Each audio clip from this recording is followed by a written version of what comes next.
All right. So we're off to an interesting start so far. John's having some technical difficulties and should be joining us fairly soon, but I figured we'd go ahead and get started. So, welcome to Talking Heads, everyone. Episode 361, your once-week live show for the latest in beer and tech news. I'm Jeff. Thank you all so much for watching on this Wednesday night or in podcast form over on Spotify or wherever your favorite podcasts are found. If you've never seen the show before, we talk beer, we talk tech, we talk games, pop culture, entertainment, sometimes some Star Trek. All super chats are right in the air so long as they will not permanently demonetize the channel. We do drink alcohol on the show, and if you're drinking along with us, alcoholic or not, let us know in the chat and we'll give some early show shoutouts as we go along.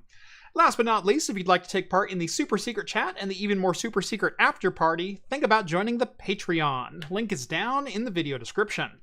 As a bonus, you'll get exclusive access to my Discord server, where you can chat with myself, John, Rhett, Steve, all the hosts from Talking Heads, and join the awesome community that hangs out over there. Welcome to the show, everyone. How's everyone's Wednesday going for them? We've got a lot to cover tonight. Some very unexpected news that dropped literally first thing Monday morning. Pat Gelsinger out at Intel. What happened? Why did it happen? And what's next? We'll dive into a little bit of that. Intel announced the Battlemage, the second generation to the Intel Arc graphics platform. We've got two models that we're going to talk about tonight. Microsoft doubling down on Windows 11 system requirements as Windows 10 is winding down. Vizio has completed their acquisition, or Walmart has completed their acquisition of Vizio. And I'm sure we'll have some other things that pop up as we go through. But that's the general agenda for the night. Let's see.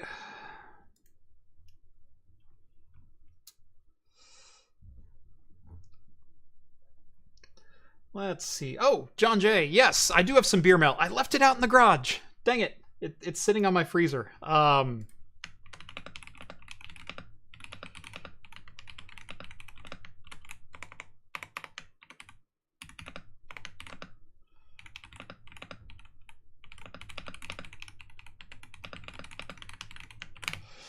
just texted my wife. We'll see if she knows what I'm talking about.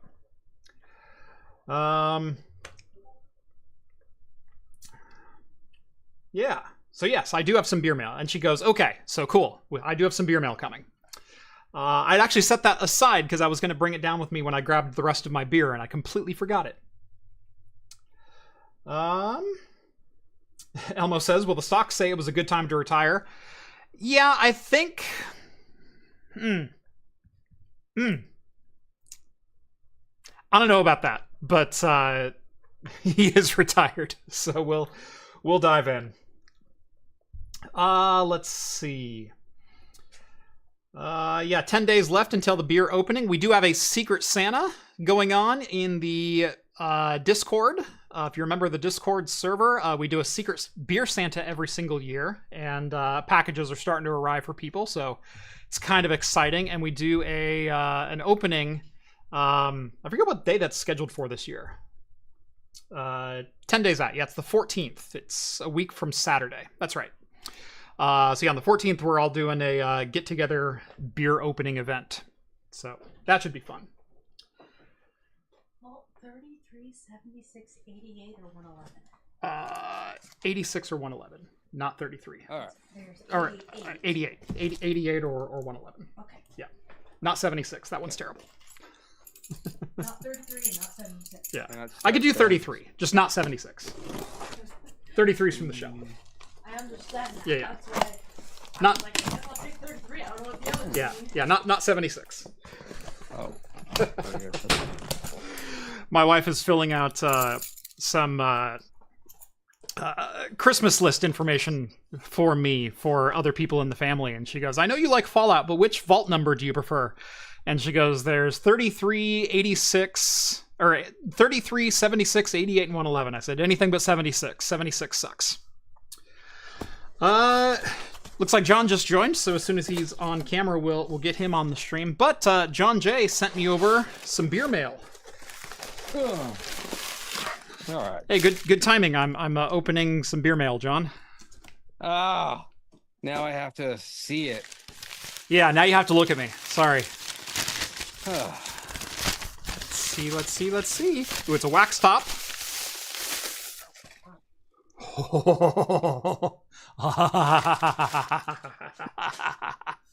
Yes. Oh, my friend. We really need to get John J something nice. Oh, John, where'd you go? Ah! We just had it. No. John, come back. There he is. Wait. Okay, I can move we're good. anything. I'm just gonna physically move. we need to get John J something nice for Christmas. Oh, yes. Yeah. For sure. All right. You ready? Oh, that's nice. That's the Dragon's Milk D20 edition. Oh, he got 2 of those, right? Well, he sent me 1 bottle.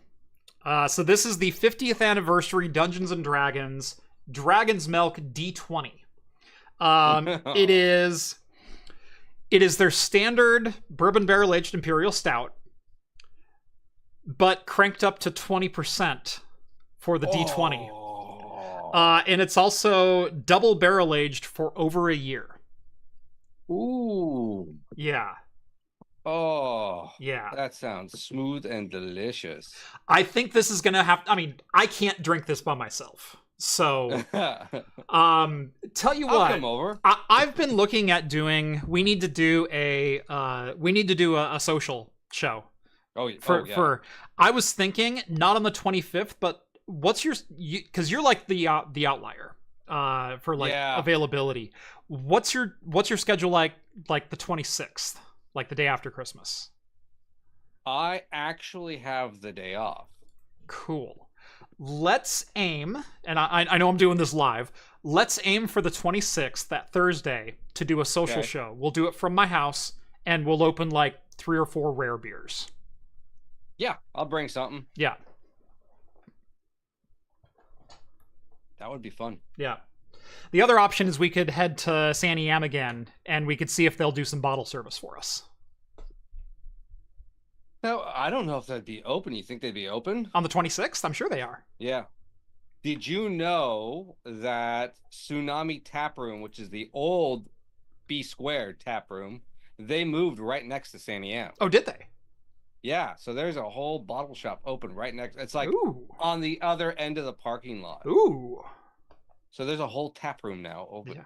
I don't know what their Wi-Fi or seating arrangements are. Mm-hmm. I just know they're located like right next to San Am. That'd be kind of cool. Yeah. Who keeps DMing craft computing? Sorry, my discords are going off in the background. There we go. Let's see if we can do that. Zach says, did I hear fish and chips? Yeah, if we're going to San Am, we're going to get a crew together. So, tell you what, I will talk to San Am, and I will see, because I think I want to open this bottle at San Am. I will see if they will do some bottle service for us, because we cannot open it there, but they can crack a top at a retail facility for us. So, possibly. Yeah. Because of the percentage. Ooh. It is 20.0. That's fine. So then that should be within their license. It is 20.0. You know, yeah. So as long as that should be fine. If it's 20.1, they can't. But it says 20.0. It's 20%. Yeah. Should be fine.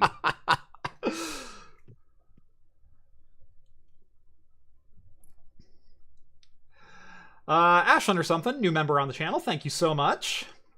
And Patrick sends over $4, chipping in for John.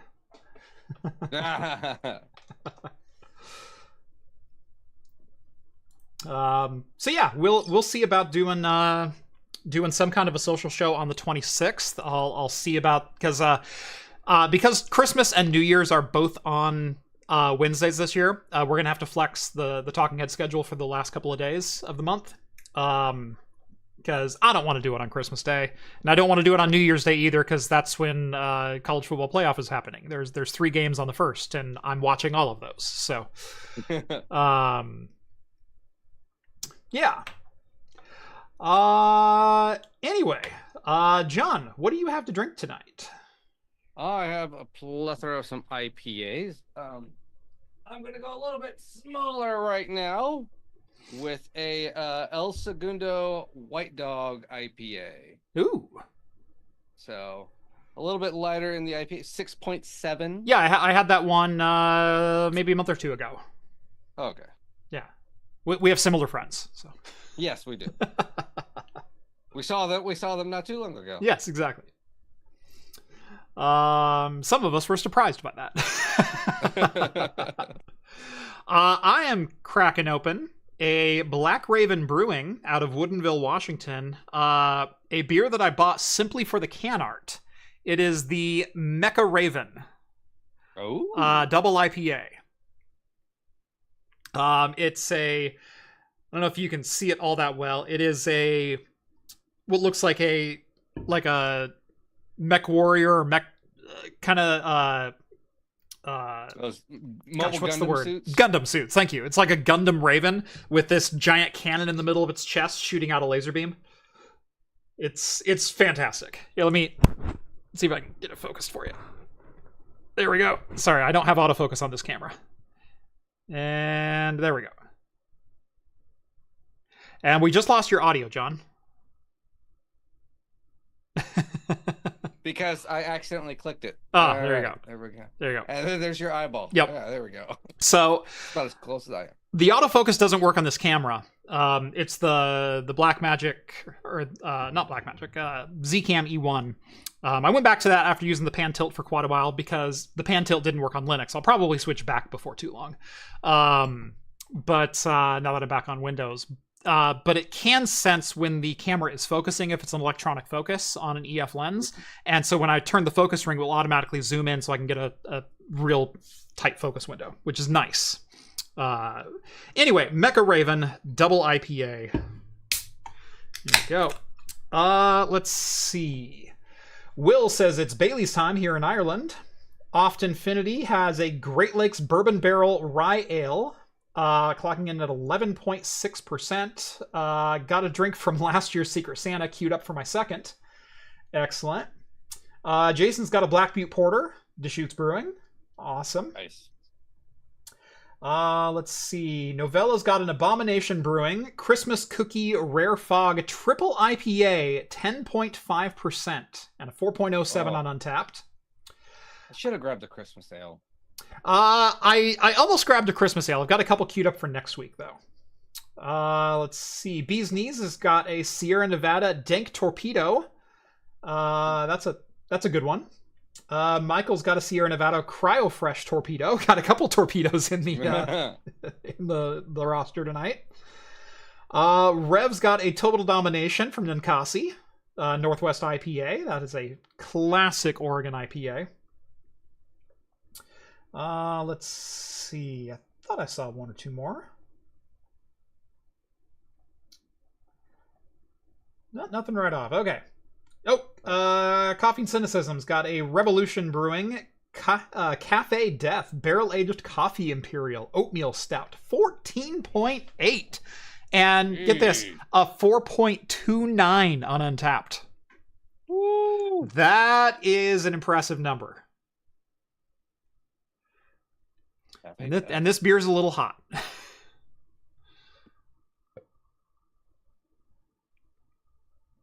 I'm gonna have to use some. I'm gonna have to use the gross trick on this one. That is a thick head that I don't think is gonna go away very quick. Trying to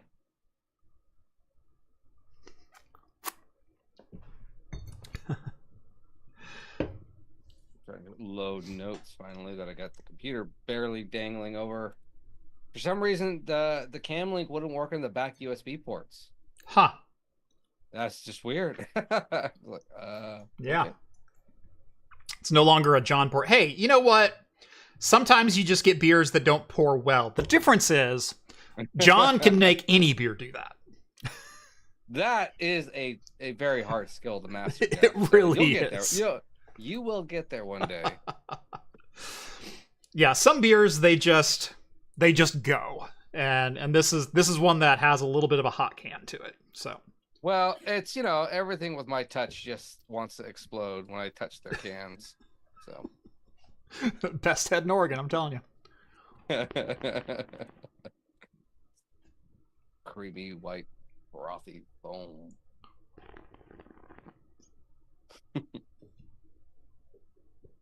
There we go. Notes. All right. So we've got some beers. We've talked about everyone else's. Novella Hub says exploding strawberries. Oh, shit. The only reason they exploded now is probably because I touched the strawberries. That's why. I love that that's a thing. Still haunts me 10 years later. Yeah, it's been way more than 10 years now, John. I know. Don't say that, Jeff. Don't say that. I think it's been 15. Has it? Ooh. That's sad.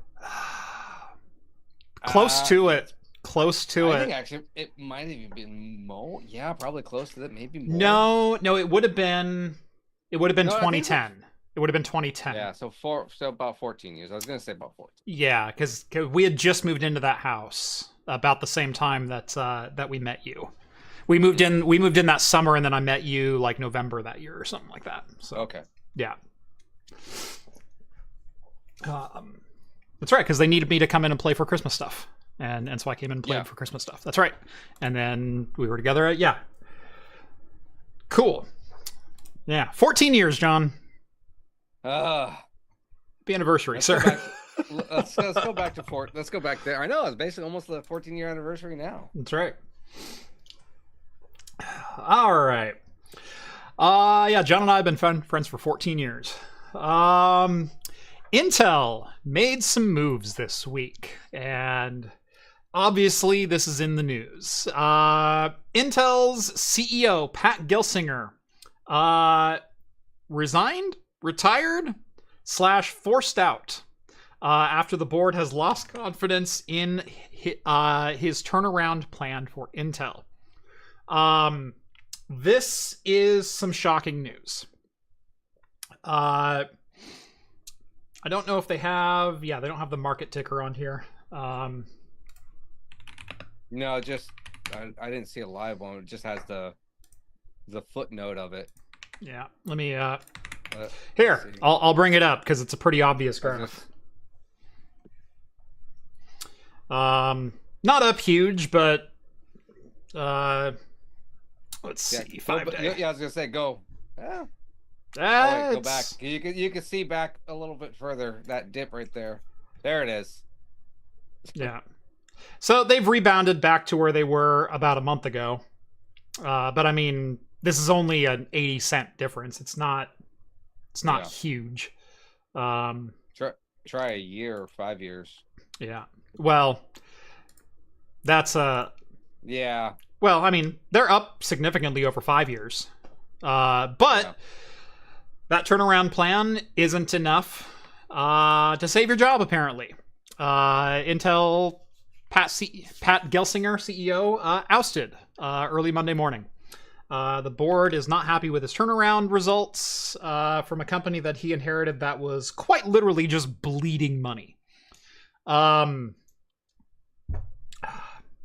don't like this.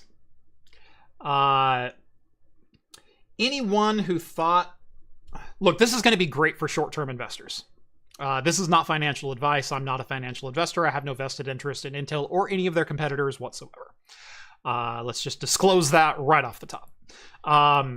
This is a short-term thinking move. That is indicative of a lot of current company moves. Let's slash jobs. Let's cancel products. Let's streamline. And what can we get for the quickest return to make line go up? Because line must go up, right? Well, I mean, if you look at this chart from 5 years ago, which Pat took over right around here, line has gone up after a sharp dip in October of 23. but line is up since 22, 21. Yeah, so This is only showing us year over year. Where is the... Should be, yeah, because he took over 21. Yeah. It's not... I'm clicking on 5 year. Yeah, we're up 16% for 5 year. Yeah. But they want 17, Jeff. Right. 17. Yeah, 17. 20, 30. Yeah. Yep. The reason I don't like this is if you thought, or anyone thought, that Intel's turnaround from the disaster that's been brewing ever since 2015 was going to be quick, you're a effing idiot. You're a moron. You have no idea the engineering that goes into...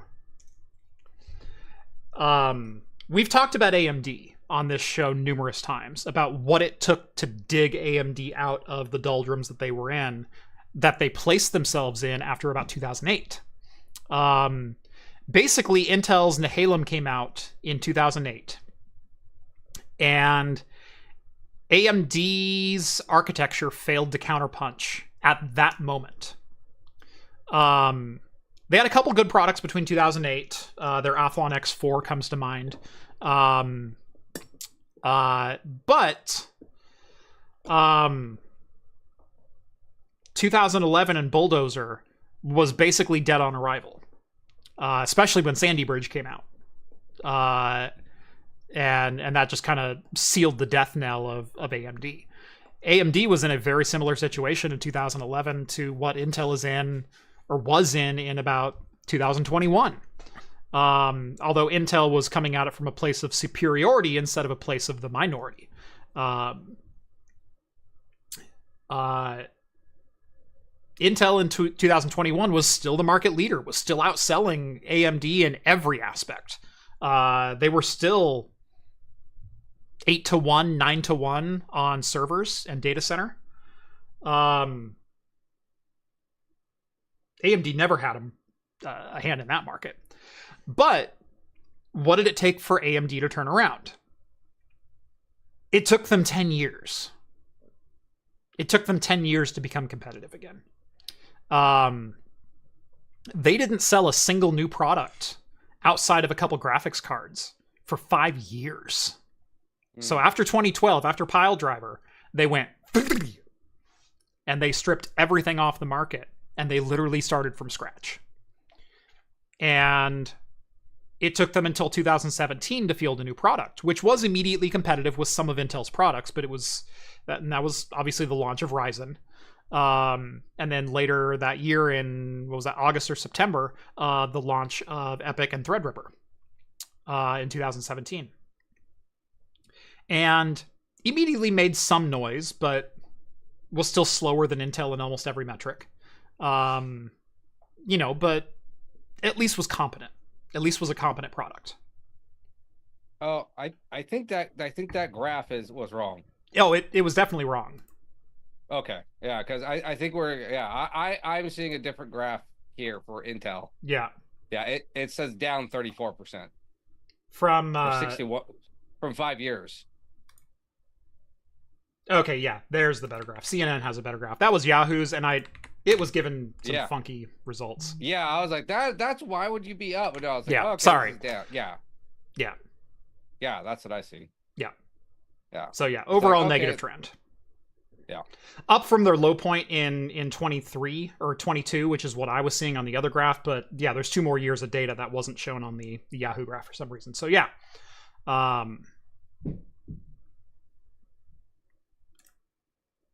There's the 5-year trend. Okay. Hey, 5-year almost exactly matches the 1-day trend. That's 1 day. That's 5 year. That's funny. So yeah. From a high of $66 to today, what are they? 23, 24 and change? Yeah. 22, yeah. Yeah, 22. 63.81 to 21.96. Yep. But that was back in like 2000-ish. Yeah, 2020. Yeah, and then 2020 they had they had around like $55, Yep. $63, something like that. So Yep. So yeah, down 35, not up 17. Up 17 year over year. But yeah. If you thought Pat coming in 2021 was going to significantly change the direction of this company within 3 years, you're a fool. You're a straight up fool. well, you have how many projects do you have to guarantee push out still? You can't sit there and lose money. You have to push those projects, and projects are created 5 to 10 years ahead of advancement. Intel was still profitable they weren't losing money hand over fist. Intel was still profitable last year. Yeah, it's ridiculous, and to sit there and think that you're coming in and expect a guy to come in and fix something within 2-3 years, being like, those plans for the next 2-3 years were set in stone probably 10 years ago or 5 years ago. Yeah. And then he's gonna lay down foundation for something else. I mean, buildings, he's probably putting contracts to start in place because he wanted to do a factory in Ohio. They're probably just breaking ground right now or just opened up. Yeah. I don't know. Yeah. Yeah. And look, Intel is heading in the right direction.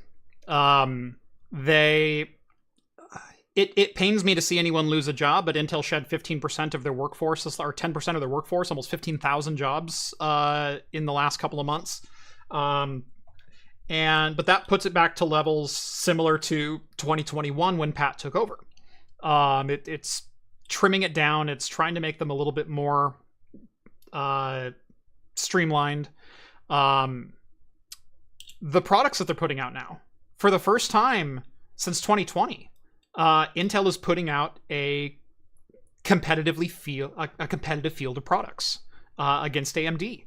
Now, AMD has since 2020 gone from 5 to 7% market share to just this last month, over 50% of all new server sales have been AMD based. And that's insane.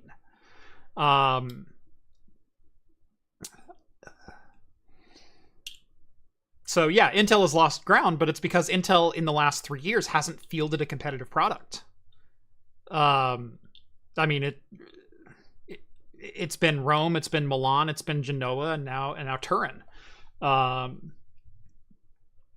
the data center is what makes your money. It's not the consumer side of things. I know people are going to love to go, oh, but Intel's still the gaming crown. Well, no, they haven't been the gaming crown for quite a few years. If you exclude their Halo product, which, by the way, melts itself under significant load.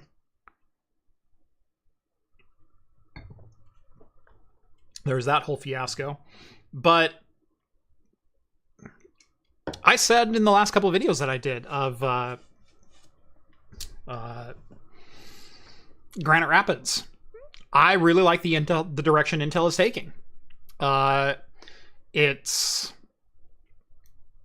128 cores on servers, very expandable platform, huge amount of memory bandwidth availability, 12 channels per socket, 2 socket boards. You get 24 channels of DDR5, up to MDEX specs of 8800 megatransfers per second. It's absolutely insane what you can get on that chip. Is it beating Turin? No, I think it's beating Genoa though. And it's had Turin not cranked up the wick up to 5 gigahertz single core boost, I think Intel would be competitive with Turin. But at least Intel's back in the conversation now.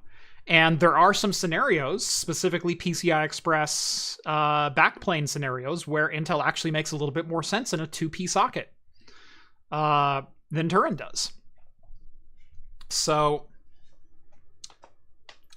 Aragoth says, AMD's approach of designing for the server space in such a way that they can use those same parts for the consumer market is a major advantage in terms of deployment efficiency. Absolutely. Development and deployment efficiency.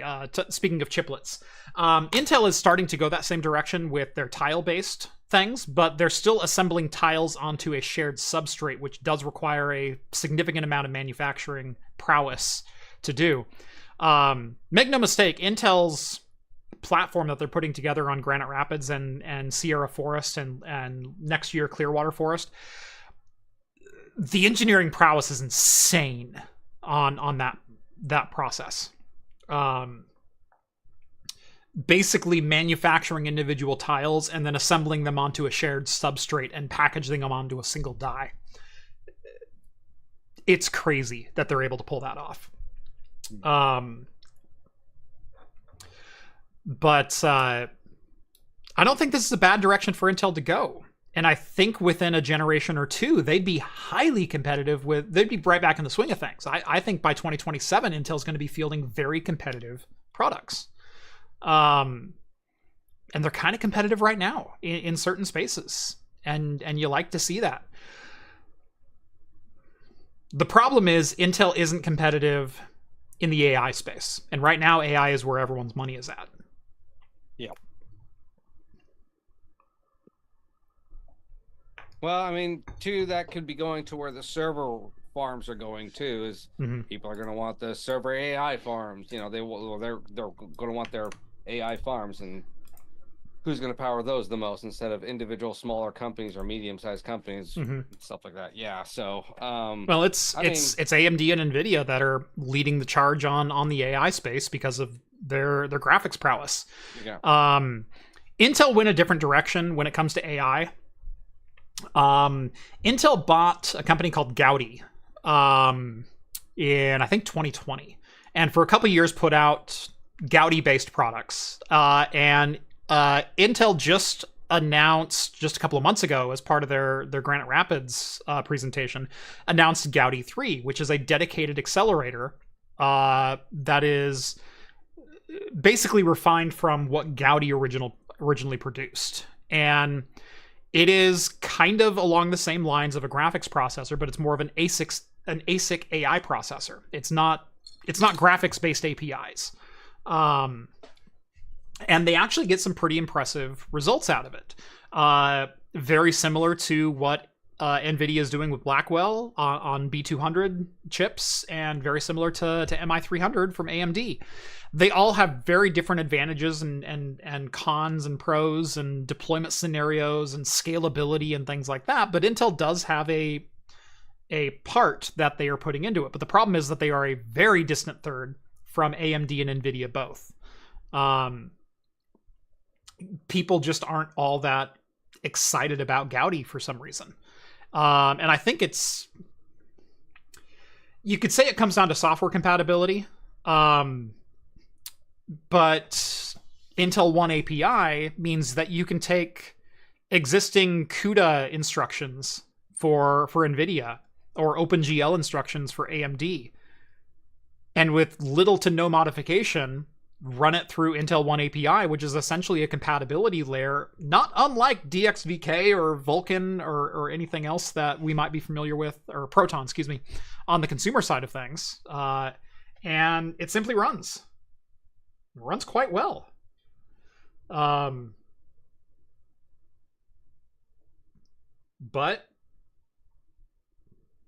people aren't buying. Yeah.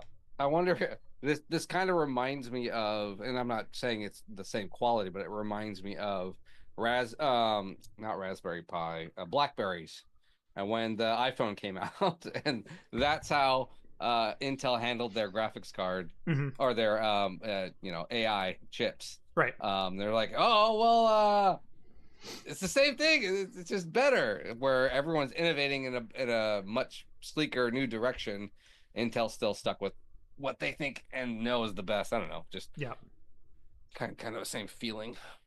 Yeah. A couple of comments. Tyler says, I think you may have missed the real question. Does this mean Intel will split and sell off their fabs? Because right now their fabs and Intel chip making or Intel chip engineering design are all one company. It's all Intel Corporation. I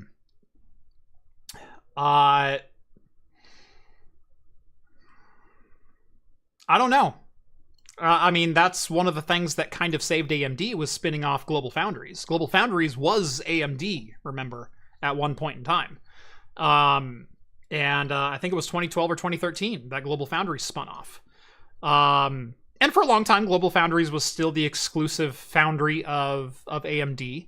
The first generation Ryzen was built on Global Foundries. When AMD needed 7 nanometer, though, they switched over to TSMC. And so Global Foundries, I think Global Foundries is a good foundry, but they're not keeping up with TSMC in a lot of regards.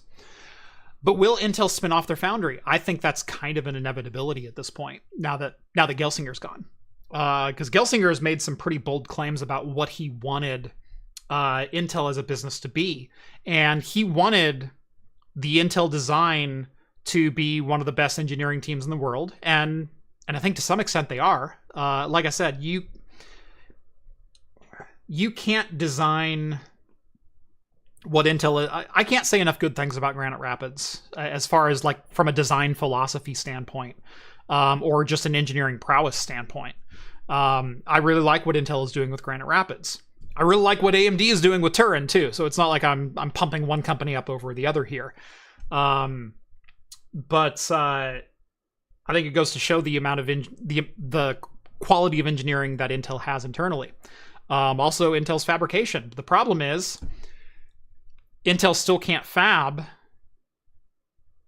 the tiles themselves. What they're doing is they're having TSMC spin up their tiles, and then they're importing them into Intel fabs and then assembling them on the substrate in Intel, which is still a very impressive process. But Intel's fab at this point can't compete with the best that TSMC is pumping out. And I don't know what the fix for that is. I mean, if I did, I might have a job at Intel, but... Yeah.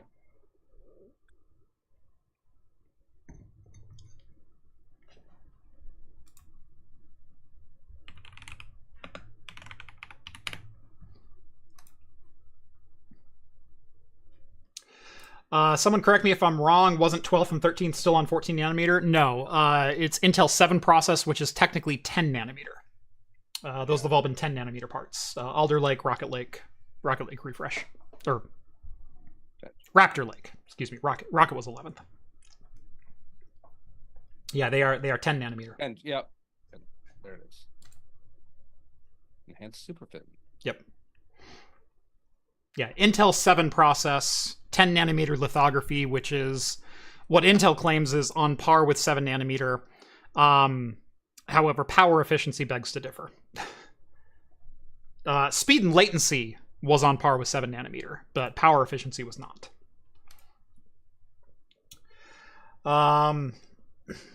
Yeah, I think it's almost an inevitability that Intel Foundries spins off as its own company now. Though Intel must keep a 50.1% vested interest in order to keep the $8 billion CHIPS Act money that they just got. Intel must retain control of the fabrication side of their business as part of the government infusion that they just got to keep chip making US side. Yeah, but I think whoever takes over is probably going to take the route that the other, AMD did and be like, look, they're doing that. Let's split off. It's going to be cheaper on us, even if it's like a 40%, 50%, 49%, split. Mm-hmm. People will probably say that the market will see that, look, they're doing the exact same thing that AMD did. So therefore, we are speculating that it's probably going to be a similar move. Yeah. Therefore, things are going to go up. Yeah. So then the market will dictate that, which then, like you said, the all gray line will go up and everyone will be a success. Yeah. Blah, blah. Whether the product is a success or not, the line will go up. Yeah. I think we can probably go back to Talking Heads from 2021 and quote me on this. Intel's not in a very good place, and this is going to require a full reset a la AMD. And it's not going to be a quick reset. I think it's going to be faster than AMD's reset. I don't think it's going to be 10 years for Intel to field a competitive product. Yeah, we talked about that. In 2011, it took until 2021 for AMD to get back to the level that Intel was producing on in all facets.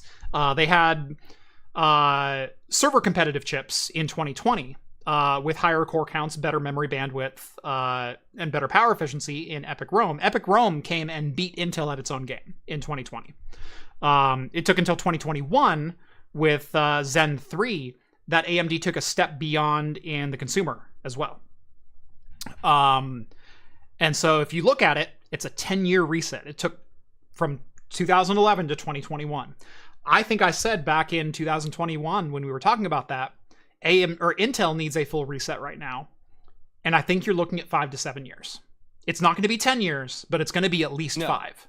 And, and they already have the playbook from AMD. That's why they can just copy it, just like I was saying.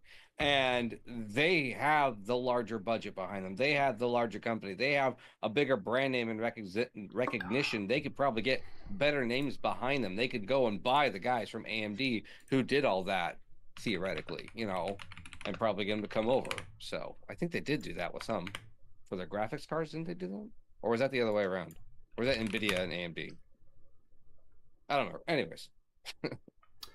Only Intel is no longer the bigger company. Yes. Not by a long shot. They still, you go to people and you talk about processors, you say AMD or Intel, people are still going to probably know Intel as a name brand. Oh, people know Intel, but people in decision-making positions today are leaning AMD across the board. AMD's market capitalization is 233 billion. Intel's is 95 billion right now. Ouch. Intel is not the bigger company today. Mm.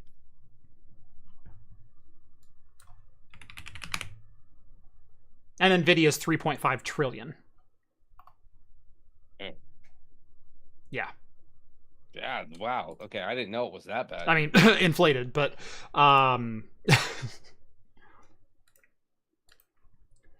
yeah. Yeah, no, Intel is in pretty dire straits right now. Yeah. Oh, yeah. Well, maybe they can go and be the cool retro, I don't know. The thing is that with that amount of, you can probably even afford to do something drastic or something fun to make a spark. That's the thing. And that was kind of I guess maybe AMD always had this weird fan base behind them that maybe constantly kept them pushing. And I don't know, that they were always the rebels, I think. And then Intel was always the industry standard. AMD for basically their entire history from around 1980 onward was, you're kind of right, a little bit of that underdog, the one that was always nipping at Intel's heels and occasionally gave them a sucker punch. But Intel was the bigger, more powerful, more had better engineering prowess, had better resources, had all the advantages.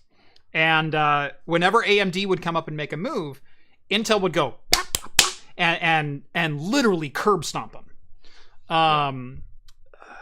We've talked about the original gigahertz race. We've talked about.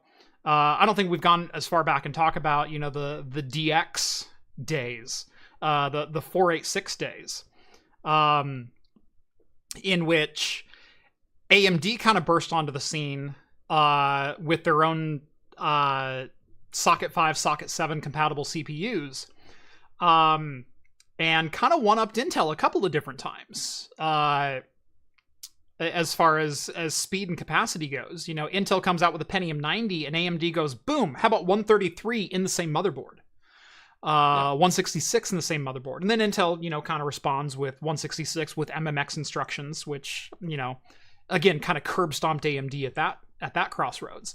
If you go back and you look at the original race to 1 gigahertz, Intel was the first to market with every processor from 233 megahertz to 933 megahertz. and then AMD beat them to 1 gigahertz. AMD fielded the first consumer 1 gigahertz processor. And had a couple, in the couple of months after that as well at 1.1, 1.3. But then Intel came and curb stomped them with Pentium 3 and Pentium 4, with late gen Pentium 3 at 1.42, and then Pentium 4 coming out at 1.8, and then later 2.4, and then 3, and then 3.6. AMD kind of started to counterpunch. We got the first AMD Athlon 64 3000, 64-bit instruction set in 2005. Which there's a reason we call it AMD 64 instruction set, because AMD created the instruction set for that. Intel created i386 or x86 instruction sets. AMD is the standard we used for 64-bit. And the really fun trivia behind that is there's no actual written patent license between AMD and Intel anymore for who can use whose instruction sets, because Intel owns x86, and for a number of years they licensed x86 to AMD. AMD came out with the standard for x64. Intel tried to build their own with Itanium 64, with IT64, and that just didn't pan out. And so finally Intel came out with matching AMD 64 instruction sets. And now there is literally a gentleman's agreement between the two companies that say, whatever is developed as a standardized instruction set, we can both use. We're not going to argue who came to it first. We're just going to use it. Everyone agree? Okay, cool. Yeah. Let's all play nice now. There's literally a gentleman's agreement between the companies, and you never see that as far as patents go. Like, for years, it was license x86 and license AMD 64, and they said, why are we paying each other for licenses for these two technologies? Let's just both use them and agree that if anyone makes a leap, the other person can use it too. It's okay. What happens if Intel engineering splits out into their own company? Does that agreement take supersede? Or does AMD come out with processors that no longer use the x86 instruction set and now will license Intel the AMD 64 instruction set? I mean, maybe. That's There's a lot of things on the table that are way deeper than the conversation of just Pat Gelsinger out and Intel wants faster growth. We're going to split up the company and become more nimble and agile. There's a lot of things that are going to prevent that from happening.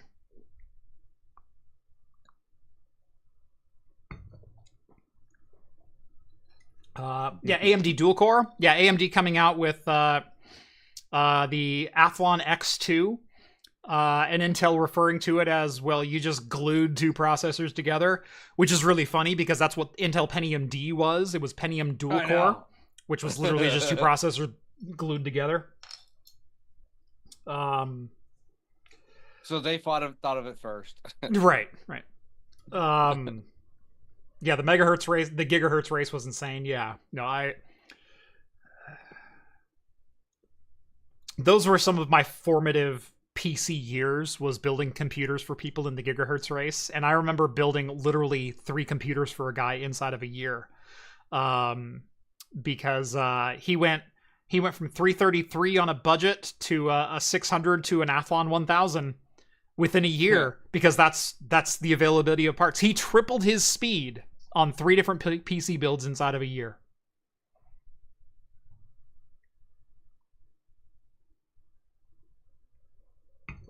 But Intel was on path for a 5-year reset. I thought they were going to return to full competitiveness across the board as of like 2027. And I thought actually 2026 potentially take the lead in some aspects, with Clearwater Forest coming out with 288 efficiency cores. 576 efficiency cores on a single 2P platform. Holy crap. Cores. Full-on cores. Not threads, cores.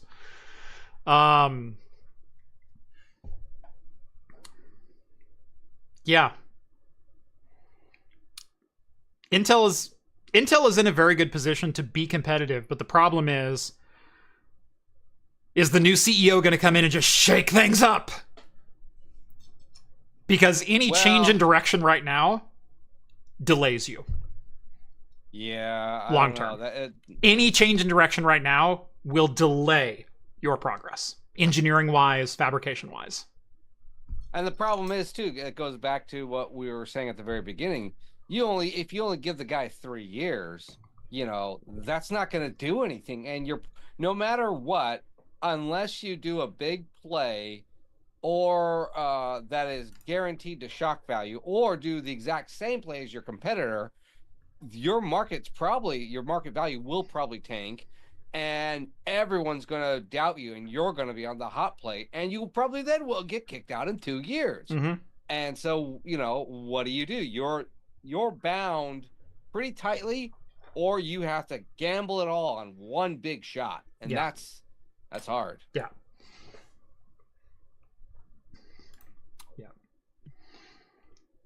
So, what's going to happen? I don't know, but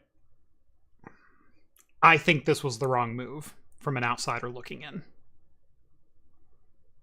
Was Pat the absolute right answer? I don't know, but I think he was making a lot of good decisions as far as direction, as far as engineering, manufacturing, production, competitiveness. I think he was aiming in the right direction, and I wish he got to see it through.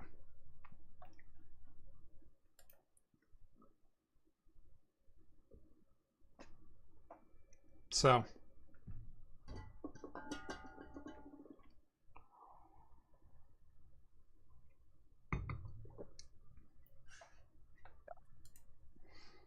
Alan says 3 CEOs in the last decade is hard on any company, and says there are deeper problems. That's why I left my last company. Is we had 3 CEOs in 4 years.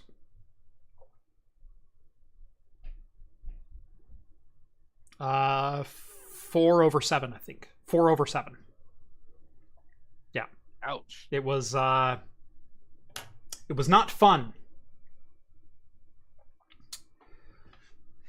In the midst of that, they decided to shrink my contract from 3 years to 1 year, no longer rolling, so I had no job security whatsoever. In fact, 1 year they let my contract lapse for 2 weeks while they decided whether or not they wanted to keep me as the C-level director that I was. Constantly had decisions questioned, constantly was micromanaged to the point of oblivion, where I had no actual power within my department and division. Yeah, it broke me, and I wasn't from the largest company on earth. But I worked for that company because I enjoyed it, and I took pride in the work that I did, and I thought we genuinely did some really good things. And by the end of it, I had literally no power to do anything. I was micromanaged into oblivion. And said, you know what? I'd rather make videos for YouTube trolls than work one more day here. I remember the days at the bar, Jeff coming back and complaining. Oh, yeah. Oh, woe is me. Yep.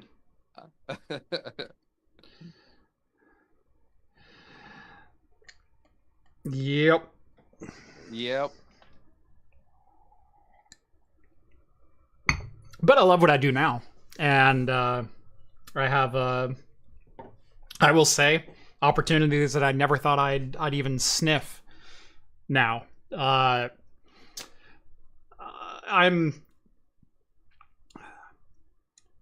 We should be receiving the first prototype PCBs for the PoE version for Axe Effect tomorrow. You should be hearing a lot more about that within the next 2 weeks or so. I'm trying to, right around the 15th-ish, 15th, 16th, maybe the week of the 16th, do a full announcement on what is going to happen with Axe Effect, what is the next product, our first official retail product, which we have a retailer already lined up for. So I don't have to handle logistics anymore. And what that's going to do for my business. You know, because look, YouTube is not necessarily the most stable of boats to tie a rope to. And any way I can diversify my income, I am all for. And if that means getting into the devices business, then I'm going to get into the devices business. So, yeah, lots more information coming in probably about 2 weeks, including on where to buy and when delivery should be. So, assuming we solder the first couple of prototype boards and it doesn't end in a fiery mess. That might delay us a week or two.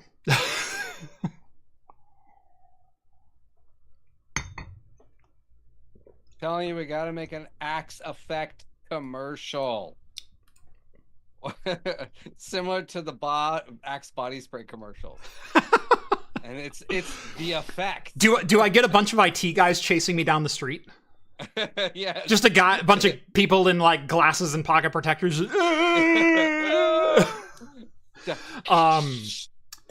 For starters, the name is no longer Axe Effect. There will be a new name, an official product name launched alongside of this. I have, oh my god, I'm in, says Net Guy. Will you be able to run by then, Net Guy? Oh, I know what that joke was for. Maybe leakage. Love you, buddy.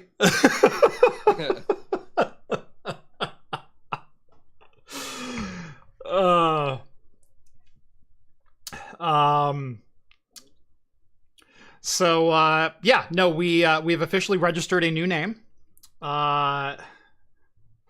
And being big temp based. Yeah.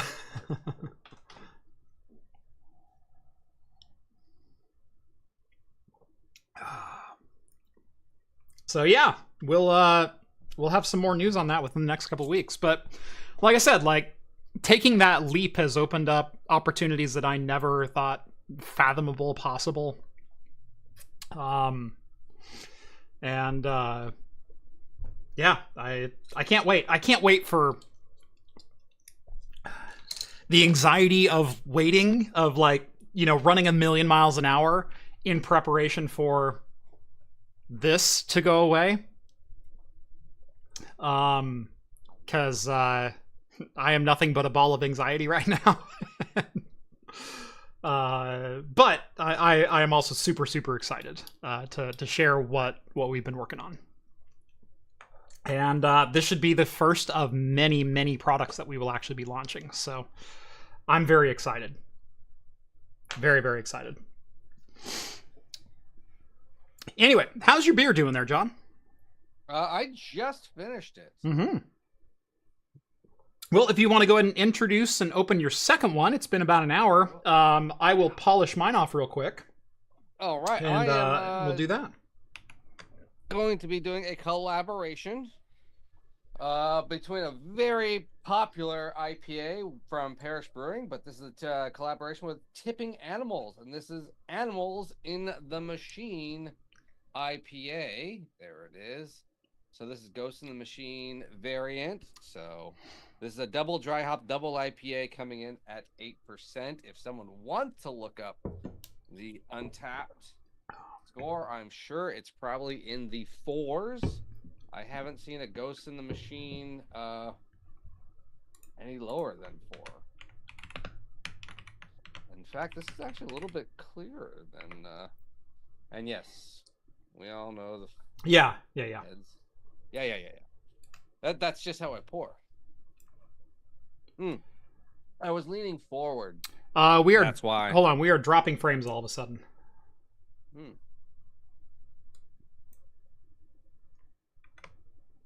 Interesting. Just me. Yeah, we're dropping almost all the frames. What the heck?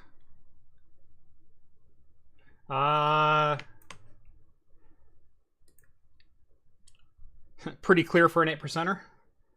Yeah, I thought so Yeah. too, actually. Yeah, so suddenly I just started dropping frames. Am I still dropping frames? I can hear it. I can hear it though. Your I- audio is. That's weird. What in the world? I'm seeing all the frames here. No, OBS is reporting 2,000 dropped frames in the last couple of minutes. Okay, there we go. What in the world is going on?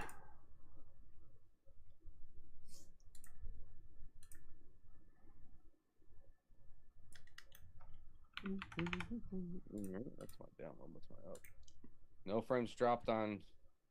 It looks like 20 frames randomly. Yeah, I'm at like 40. Yeah. Up, so. No frames dropped. No frames dropped here. No, I literally have an alert from YouTube, so I don't know what's going on. And when OBS and YouTube agree, there is an underlying problem. Don't move, Jeff. Okay. As long as you guys can hear me, I'm going to ignore it. But both of them say there's a problem. And I don't like that. It's YouTube side tonight, happening to others. Okay. Okay. So I'm just going to ignore it. If it becomes a problem, please let me know in chat. How's that? Wow, look at that. I can see my camera focus the shade. It's really weird. Oh, yeah. It's like you can see it jumping. Oh, wow. That is some weird... What in the world? Look at that. Yeah, right? Look at that. I'm like, oh, that's weird. You don't have any green screen effects either, do you? No. What in the world is their camera doing? I don't know. That is some banding like I have never seen. I know. Look, I'm just You don't have any zoom effects on, do you? Nope. This is That's straight out of camera? That should be straight out of camera. Let me see. Hang on. It looks like you have a blur effect in zoom. Blur? You do. On. You do. You have some you have a blur background effect. Oh. I can see it in your hair. I can see it in your hair. You absolutely do. If I did, I didn't turn it on purpose. You have a blur background effect going on. Cam link, upgrade audio, lights. Where is it? Interesting. Oh, background effect. Yeah. Visual background effect. It's on none. Hang on, I'll do blur. I can tell you it's okay. That's blur. That's terrible. That's blur. That's awful. It looks horrible on you. And that's regular. It's blurring. It's blurring the edge of your hair. I can see it. But it's on no visual background effect. John, your fingers are sharp and the glass is blurry. I'm telling you. I'm telling you, Zoom is lying to you. Something is going on. Prince, yeah. Anyway, I'm going to open my second beer. Since Elysian is dying a slow and painful death, I figured I'd crack open another rare Elysian. I've got the Elysian Dragon's Tooth Stout. Oh yeah, there, much better. Yeah, there, yeah. You look so much better now. I look. See if we can get the yes. It still has no idea what to do with your hair, and it's hilarious. I know, right? But let's see. No, that's whatever. I like that stout. It's a nice stout. It's a really good stout. It has not been available as many places as it should be. No, it hasn't been. That's kind of weird. It's got really limited distribution for some reason. Because it's still within that like $3, $3.50 range. Yeah. All right, I'll go back. Yeah, see, we're dropping frames again, and now people are complaining about audio. Yeah. Is it both of us or just one of us with audio? No, it's OBS is in the last 5 minutes reported 6,800 dropped frames. And YouTube is complaining that I don't have enough bandwidth to keep the video smooth.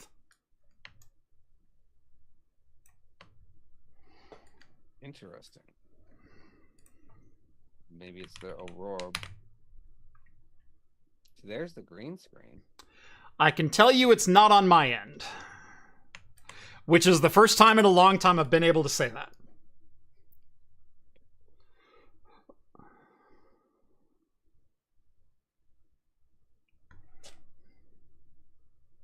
I'm gonna start messing with these. I'm gonna be like Steve. Steve's got that green screen effect on his stuff. I'm gonna be like that. I'm gonna start doing that.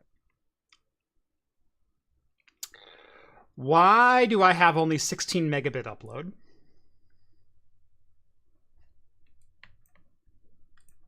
What are you on your what was it, satellite? No. Oh, you didn't hear the big news. I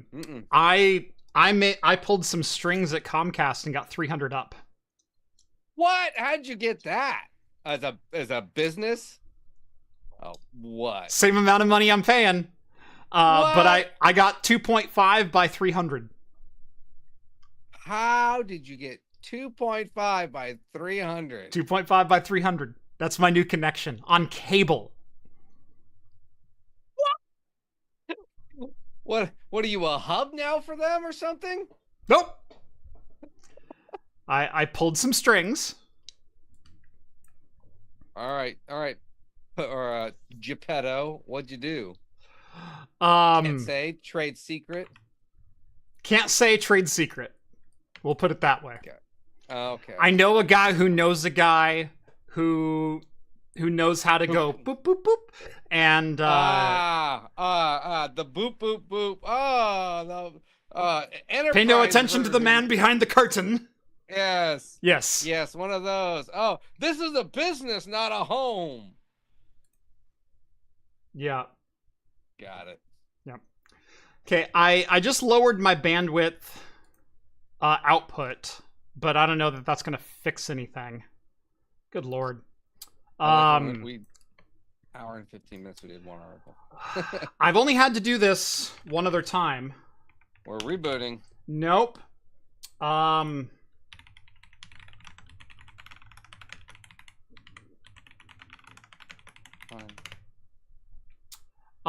am going to kill my Comcast connection and fail over to Starlink and see if that works, because my Comcast connection is only pushing about 10 to 15 megabit up, which is not quite enough.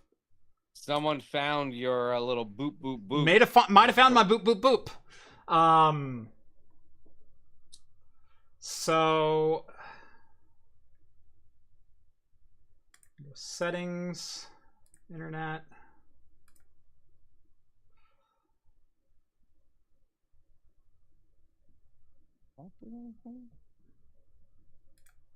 Oh, that's gonna do it. Nope. Right. That's a weird effect.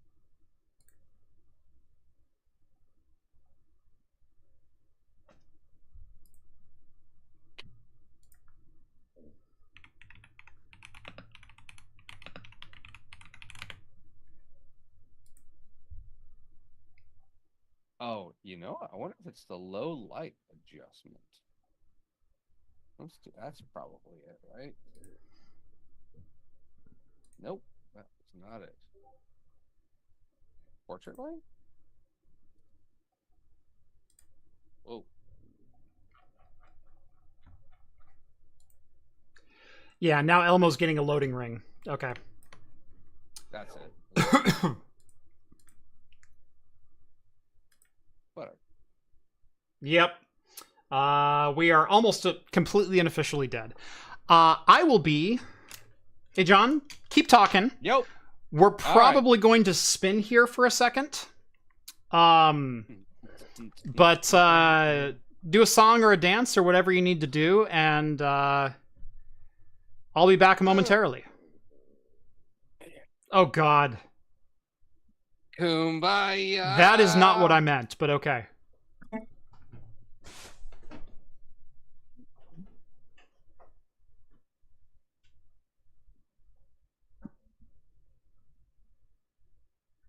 All right, taking requests. No. All right.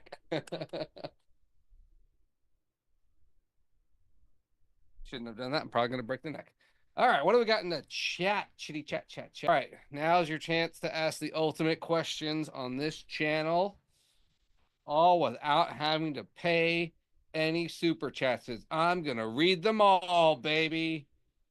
Now it just smoothed out. It's Jeff's fault because I'm smooth. Just like this beer, which I'm going to get to pour the rest in. Yes. Oh, yes. John, how's it going with you-know-what diet? I've been on a liquid diet before. Did wonders. You know what's incredible? I unplugged my router, and you didn't drop for a millisecond. That is weird. Because I have failover on my UDM Pro. So we just tested that in real time. We are still connected via Zoom.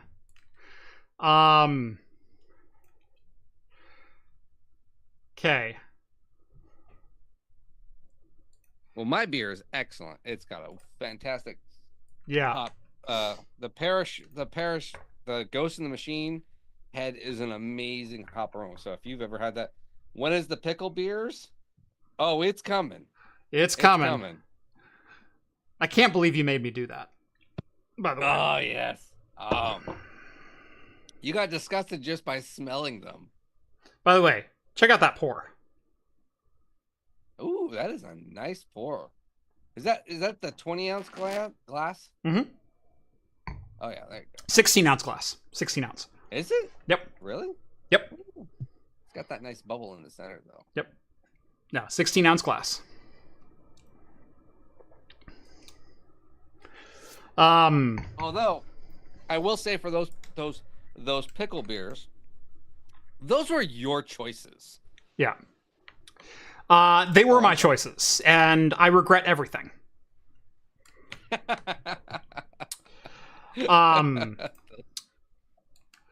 So we have officially moved over. Let me go ahead and speed test this real quick. It's going to be worse. Oh, man. Wow. Oh, That's yeah, bad. we're freezing now. Yeah, I'm dead. I can still see you. There it goes. What in the world is going on? Now you're smooth on my end. Yeah. Yeah, you're like coming in and out. So this is my second internet connection, and we're dropping 35% of frames now.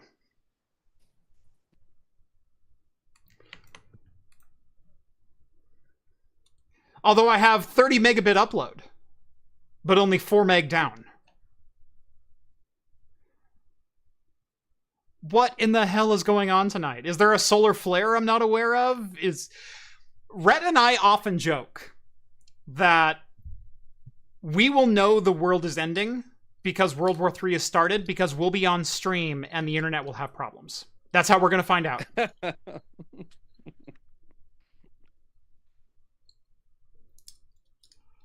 That's how we're going to find out. Like, no question. Still buffering. I don't know. It's not too bad. No, it's not too bad. Like, I have internet. It's working.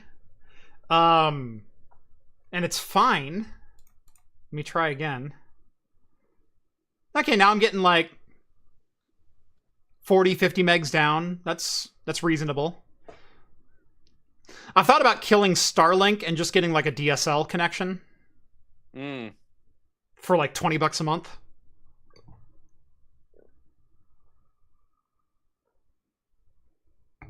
Is there a solar event in Portland? I don't know. I don't know what the hell's going on. This is weird. I can lower my upload even further, but I don't know if that's going to help.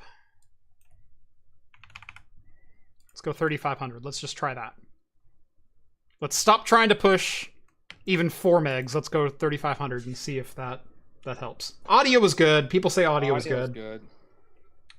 Yours just cut out really quick right there, but yeah, and your video keeps freezing on my end, which wasn't happening on Comcast. But yeah, no, Comcast and Starlink are both failing us tonight. That's fantastic. DNS.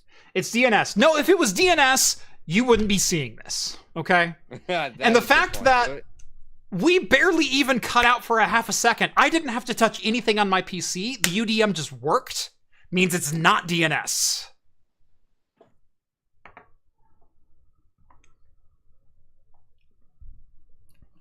Like, we just tested real-time internet ISP failover, and we're still live, and you people have no idea what that means. Yeah, that's good, because I was still up, and I was actually running smooth. I walked back downstairs from literally physically unplugging my cable modem from my UDM Pro, and John was still on screen. And still talking and moving his hands and everything else like nothing ever happened. And that's a Zoom connection that hasn't changed.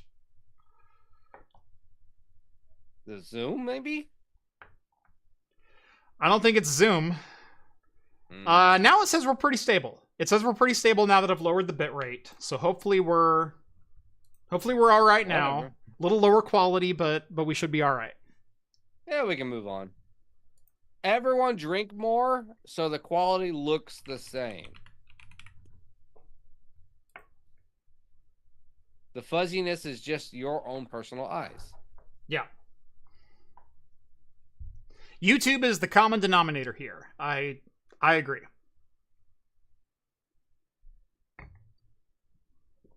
Anyway, everything says we're happy now. I've got 4 bars on OBS. I'm no longer dropping frames. So hopefully 35 meg or 35 mega or 3.5 megabit was the answer. That's now try switching power sources to backup. I have a generator and I could start it. I've got an 8500 watt propane generator because I don't trust gas. I don't trust. Well, do you have a propane line or a natural gas line? No, we have a couple of 100-pound tanks. So we've got some tall boys out in the shed that we can hook up. John's hair looks normal now. Well, let's test this out. That's how you know it's working. Propane engines need a lot less maintenance than carbureted gasoline engines. And if you're only going to run a generator once a year, I like propane. It's a cleaner burning fuel. I could get a dual fuel setup. We do have natural gas available on my property, although it's not hooked up to anything. But they could run us a line if I wanted to run the propane generator off of natural gas. And then power up to 8,500 watts here in the house. So, it's one thing I've looked at doing for quite a long time is setting up a dual fuel generator, and having literally a dual circuit switch? Shunt. Yeah, you can get switcher panels which will do like 10 circuits in your house, and so you can select your fridges and in my case my sump pumps and things like that. I have the generator sitting literally right outside my backyard. It's undercover, and all I have to do is run out there, pull the cord to get it started, and then I have 2 permanent extension cords, one that's ran down to my basement and another that's ran into my garage. And if I need to switch over my fridges and whatnot, I literally just unplug them from the wall and plug them into the extension cords, and we're done. So, not a big deal. Not a big deal. And I tested the generator just a couple of weeks ago when it started getting cold, and fired up first time, so we're all good. I've got like a week's worth of fuel on hand. So, solar on the roof. Propane accessories. When I build my office finally, I have been looking at getting some solar panels on the roof, although I don't live in a fantastic solar area. I live in kind of a depression. I live in a small valley in like a raised hill section. You're in the bottom of the hill, if I remember you correctly. You go up the hill for 2 miles, and then you drive down 100 feet to my house. Yeah. And I'm in this depression in the top of a hillside. So,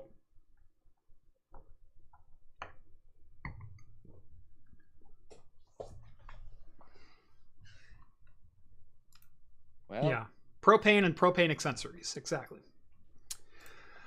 Well, we've talked for Intel. Yeah. I was about to say we talked for 90 minutes almost on beer and Pat Gelsinger, and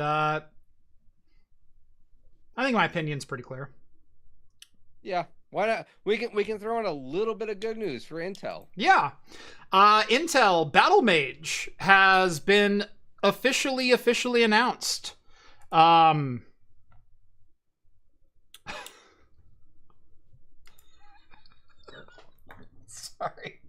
Is that novella joke you're looking at? What? Oh, the Discord? Oh, that's hilarious. So Coffee and Cynicism in my Discord just posted a picture from, what was that, a year ago? I woke up one morning and I had like a half inch of water over like a quarter of my garage. And I went, it wasn't raining. Where the hell is this at? And it turns out there's a crack in the foundation of my garage, and there's a little pinhole of water that was shooting through. So it was literally peeing onto my floor from groundwater. Like 2 feet up in the foundation, because my garage is half underground. And so it had busted through the drywall or not drywall, but the stucco and the foundation crack and whatnot. And so I had to literally get some wet set cement and plug that hole in real time. But it was behind some shelving units in which I had all of my paint and building materials stored on. And so unloading that was really fun. I hate that. Yeah. Yeah. So, yeah. Thanks for that nightmare, Coffee. Anyway, Battlemage has been announced officially. And Intel is coming out with 2 different cards, the B580 and the B570. And I have some really good thoughts on these. These are kind of the budget cards we have all been wanting to see for years. Yeah, $200 budget card? That's a great card. A580, 12 gigabytes. Intel's numbers, and I actually take them at fairly believable, put it at between 10 and 15% faster than the RTX 4060 at $299. It has 4 more gigabytes of RAM at 12 gigabytes of RAM versus 8 gigabytes on the RTX 4060. And upwards of 30% faster ray tracing performance than the RTX 4060. While, yes, wait for independent reviews, absolutely applies. Intel submitted like 35 games that they'd tested. And I'm inclined to kind of believe them in this case. You can always tell when someone's fudging the numbers when they pick like 4 games and they go, look, we're 38% faster in this one game with this particular setting with an API feature that game developer used that only works on our cards. NVIDIA Hairworks, if anyone remembers that. Oblivion is 39% faster than the competition. Well, yeah, if you have hair rendering enabled, which renders each individual hair follicle, and you happen to be using Hairworks from NVIDIA. That was a thing. I'm inclined to believe Intel in this case, because they put up 35 games, rasterized and ray traced, and they show losses from 5 to 7% and gains from 10 to 35%. I tend to believe them when it's that thorough of a comparison. So yeah, in general, I think this is going to be pushing the 4060 at $250. And we're not going to get a 4060 replacement for at least another 5 or 6 months. Like, there's rumors that NVIDIA and AMD are both going to announce cards at CES. But if the trend continues what we've seen before, it's going to be the flagships launch first. So we're going to get like a 5090 and a 5080. And we're going to get an 8900 XT and an XTX. We're not going to get a $300 card. No, budget friendly cards don't make splashes. We're gonna get that in June. Yeah. So this might be a fantastic budget card to buy in the next 2 or 3 months. Like, it really might. Oh, it might. It would be fun to see reviews, even if they're like 10, 15%, 20% less than this. That's still fine. You get a huge amount of RAM. The core count's great. Everything's great, and the price point is great. The only other thing I would have loved to see the 570 be a flat 200. That would have been great. I know it's what, 220? 220. 220, yeah. You know, I would have loved to see a flat 200. Yeah. But again, back to the 4060, you're looking at low or high end 200s, low 300s. It's 299 MSRP. Most of them sell for like 290 to 340 is what they're actually at retail for. And so the 250 for a brand new one's great, but that's why I was like, man, I thought the B57 or 570 would have been better at 200. That would have made a huge splash, because that's coming in at what was the RAM? It's 10 gigs. It's still higher than the 4060. Yeah. If you put a flat $200 card, saying that 150 watt power supply, 150 watt power draw, 10 gigs of RAM, equivalent graphics, it's everyone is going to go for that card. I have nephews that are 13 years old. I'm gonna be like, go save your money, go mow some lawns for a couple months, buy that graphics card. It's gonna last you a while. Now you're gonna be fine.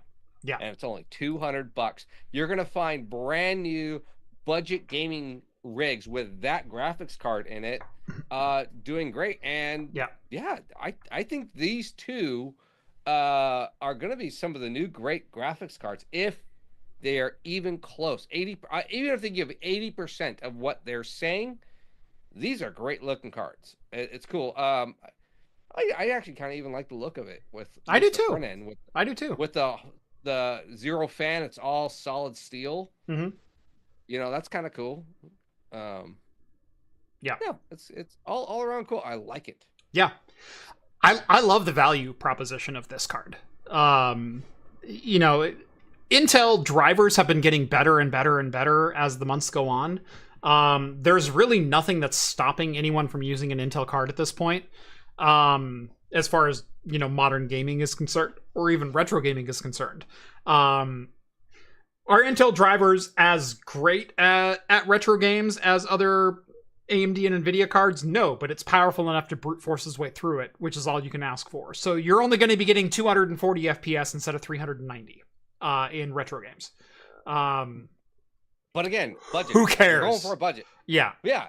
You saved $100. That's $100 more in your RAM, or $100 more in a better power supply or a better processor. Yeah.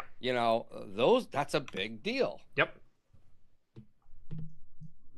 That's a generational jump in some other aspect. Here's $100 in savings.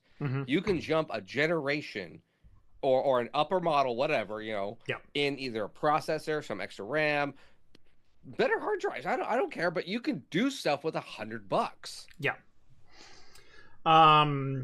Cammy says, I want to wait for the B770. Looks like it won't ever be released.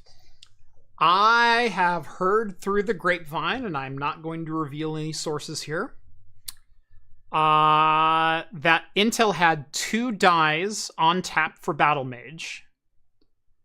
The B580 die and the B750 770 die. And the B770 die got cut.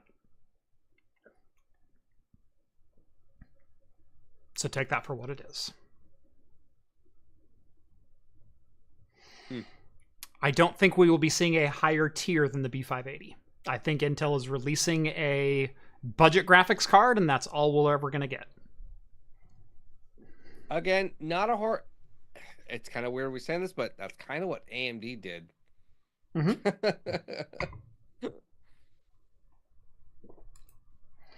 Yeah, for a couple of years there, AMD said, "Screw it, we're going to fight at $400. If you want to fight us at $400, come fight us at $400." Yeah, that was their shtick. And it took them a while to get to the high end, but people knew them as this great budget-friendly card for like 10 years, and it was like, oh, you are on a budget? All right, here you go, AMD card. Yeah, that's fine. It does the same performance. Yeah, the drivers aren't as great. Sometimes it crashes.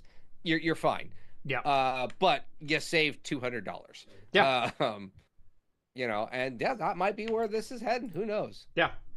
I would love to see a Blackwell 700 or Blackwell, good lord, Battlemage 700 series card.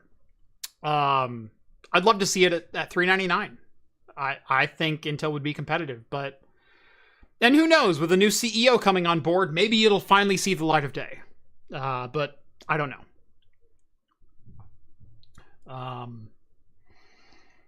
Intel graphics is one of those really, really, really weird products that since the inception of that division has always had rumors that they're on the chopping block. And yet they persist.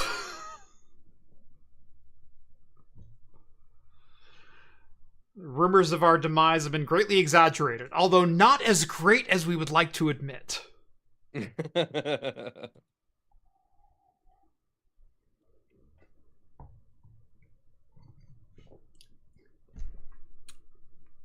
Yeah. Got a 770 and an A750, and I think they're fantastic cards. You know, especially once drivers really kind of came into their own. Like at launch, there were some questions. At launch, there were some definite issues with running certain games that didn't work all that well. But man, I would love to see a B770 make the light of day. I would love to see it.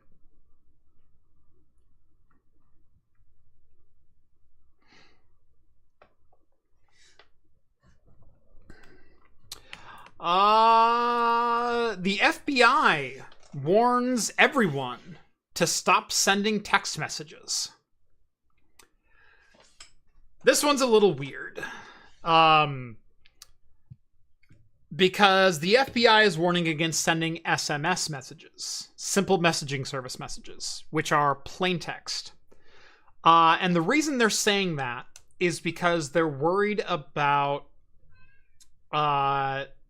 foreign adversaries doing intelligence gathering via unencrypted channels. And if you don't think that includes you, it does include you. Which seems really stupid from a who am I perspective. Like, even me, as someone who's kind of known on the internet, like, I'll take my D- celebrity status, like, cool. But no more than that. Although, hold on, I need to share something. You've been upgraded to D+? I've been upgraded to a solid D. One of my favorite online and TV personalities followed me on YouTube this week. I don't know if you've ever watched Roadkill on Motor Trend. No. Mike Finnegan followed me on YouTube this week. So I will take my solid D status as a celebrity, okay? Mike Finnegan. Mike Finnegan is most well known for Blasphemy, which is a 1955 Chevy drag car that he built. The really fun fact about Blasphemy is it started its life as a 55 Chevy they bought in California, and then they put a Jim Meyer Racing chassis underneath. Do you know who Jim Meyer Racing is? No. It's a race shop in Lincoln City. Ah, okay. It's not that far away. Yeah. But no, I literally watched. So Finnegan posted his recent. He did a full 3-hour video of his attempt at Hot Rod Drag Week 2024, which is 4 drag strips in 5 days. You start at one drag strip, you put down a time, you have to drive your drag car to the next drag strip 300 miles away, and then you put down another time. And then you drive the next day 300 miles and you put down another time. And you loop around to the original drag strip, and then you put down a final 5th time, and then you average your times from your 5 drag runs, and then that's your score. It's called a drag and drive event. And he won with Blasphemy, I think in 2019. And he hasn't finished a drag and drive event since then. Because he's had mechanical problems. Well, he ran Drag Week, Hot Rod Drag Week 2024. And he made it to 4 out of 5. And on the return trip to the 5th drag strip, he literally sheared the end off one of his push rods and glittered his oil. Oh. Spoiler alert for those who haven't watched. I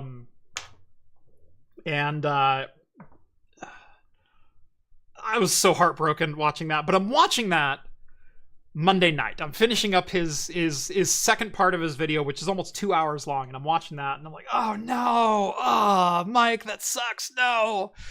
And then I went to bed Monday night, and then I woke up on Tuesday, and I also posted a video on Monday, and so I woke up Tuesday and I checked some of my comments, and I'm reading through some of my comments, and then I go back to my YouTube homepage, and YouTube on your YouTube Studio homepage shows you like notable recent subscribers.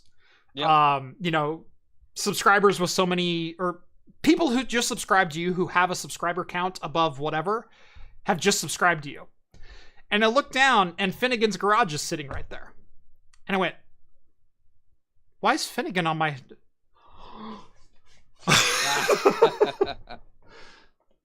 Mike just followed me. If you haven't followed Mike, his YouTube channel is Finnegan's Garage. Go check him out, because he's one of my favorite automotive YouTubers. And I love that Blasphemy started less than an hour away from me. That's really, really fun. But I've been watching him for like 10 years. Yeah.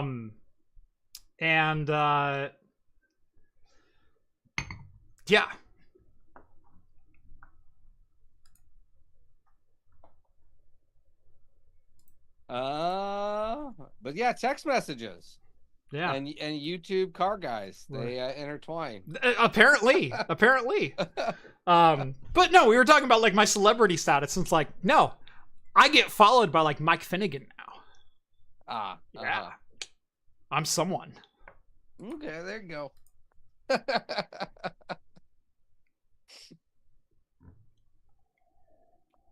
yes, the FBI are warning about text messages, and they want they're warning that the adversaries, foreign adversaries, are going to want your wife's grocery list to you, and obviously my drunken text messages to all of my friends, and that will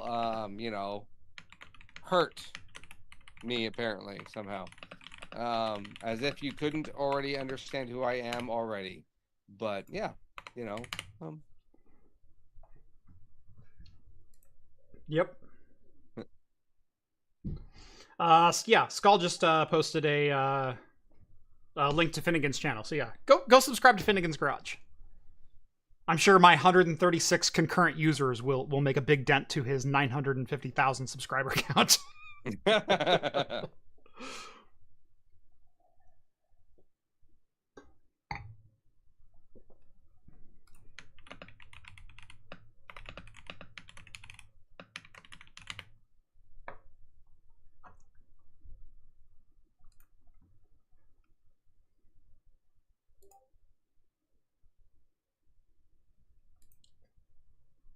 What else we got? I mean, unless you want to keep talking about the FBI. I mean, yeah, I know it's kind of interesting. I know. I mean, there's not a whole lot to talk about because they're, I mean, yeah. Well, there was. Here's the deal with text messaging. What's the deal with text messaging?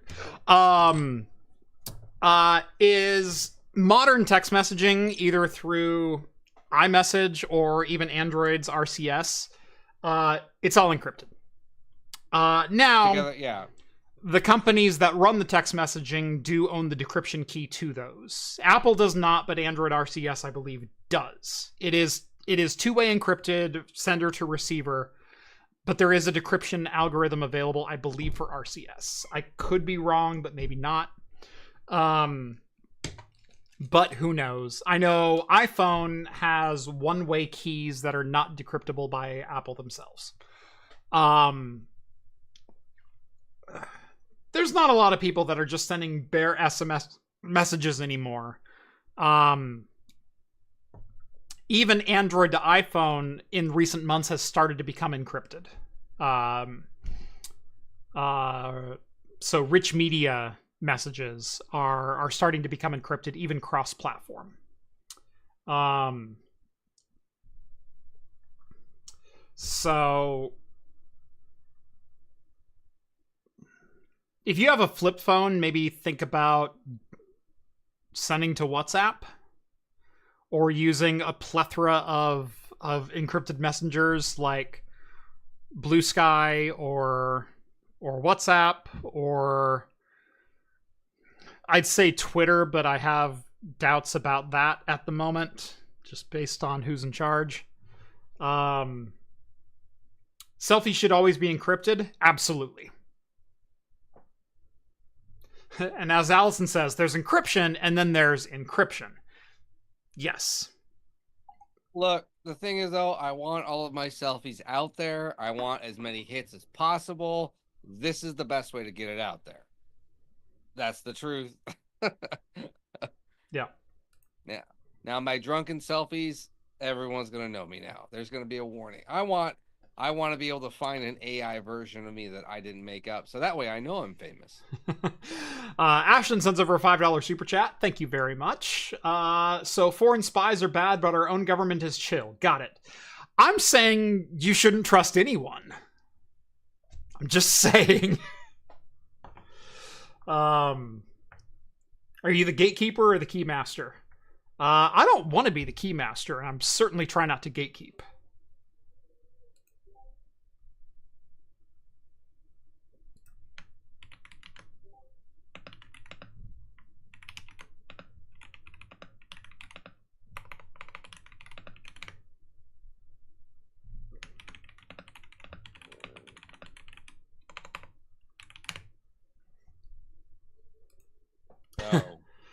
No, it doesn't. Spoon sends over a $2 super chat and says, pineapple belongs on pizza. Spoon? No. No. He's wrong. He's wrong. And he's more wrong. I don't care how much I like you, Spoon.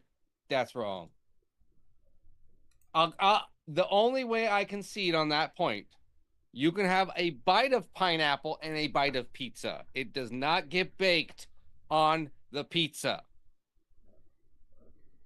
I die on that hill.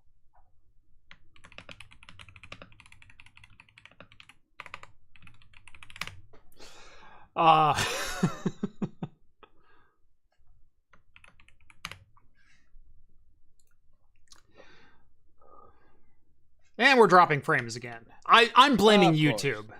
I'm blaming YouTube at this point. Although I'm very concerned that my Comcast upload was down to 16 megs. Like, that shouldn't be a thing either, but I think that was a coincidence. Microsoft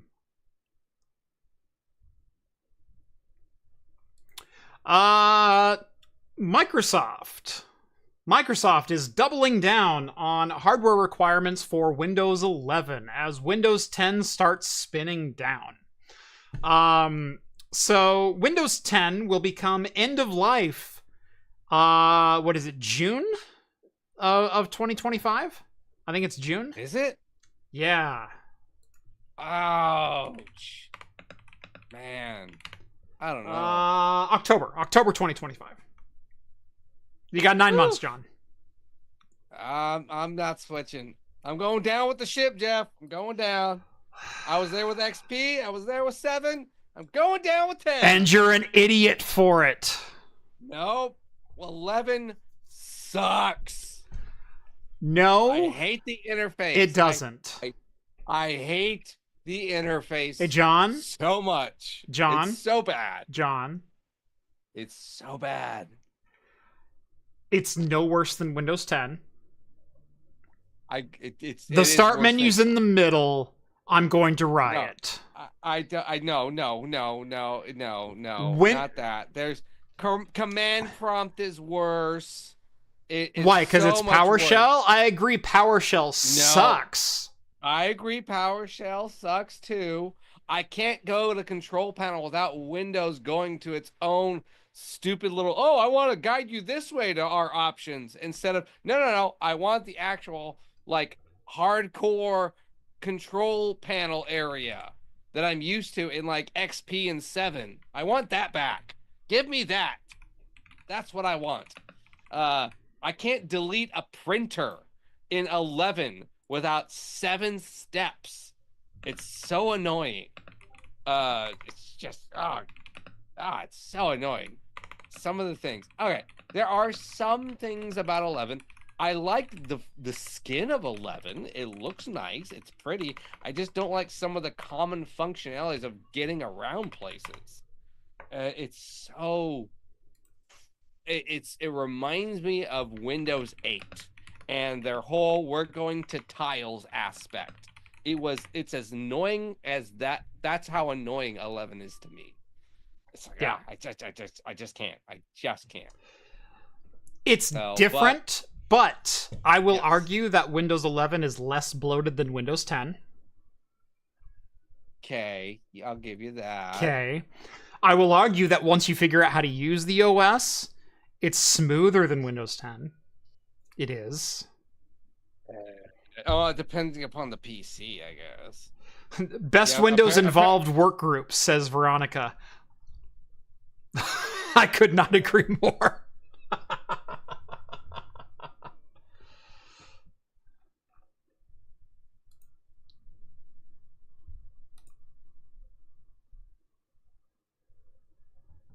Yeah, no, I mean, it's just, I don't know. Here's the other problem, and this is the thing. Windows 11 won't run on older PCs, and there are so many decently good PCs still out there that Windows 11 is saying, I won't run on. And you literally have to trick it to run on it. Yes. Not a single one of my PCs has a TPM. Not one. I'm on Windows 11 here. I'm on Windows 11 on my Threadripper. I've run numerous Windows 11 workstations and virtual machines, none of which have TPMs in them, because I built myself a custom installer that doesn't give a shit. Can't do that for a corporate office, can ya? Actually, you can. I don't think you can with the licensing and you can, because it's just an installer check. It's not okay. I guess sure, whatever. Just not how I am all in favor of. I am all in favor of security. TPM is a weird place to draw the line. if I can just say that out loud. TPM is a weird place to draw the line. I know you're at the end of your show, but can I get you to come get Xavier a hug real quick? Yeah. With my phone. Okay. He's really mad. Yeah, Okay. I don't know. I mean, I can't even have. Hey, John, give me like 2 or 3 minutes here. I'll be right back. No worries. I got this. All right. I want to know in the chat though. So wait, hang on. Let me scroll down. What's Windows 11? All right. Give me everyone's argument. Convince me why 11 is better. I want to hear this. This is horrible because BitLocker requirement 2. I hate BitLocker. I hate it. Stupid BitLocker. Older now hardware. I don't know. I have had to clone Windows 11 on some devices and then put them on older hardware. I haven't seen much improvement on it, but again, what I'm testing it for is basic day-to-day drivability, and most of the people who use it are very RAM heavy users, not CPU users, and so I don't really know how Windows 11 helps with that. Yeah, you'll get recall.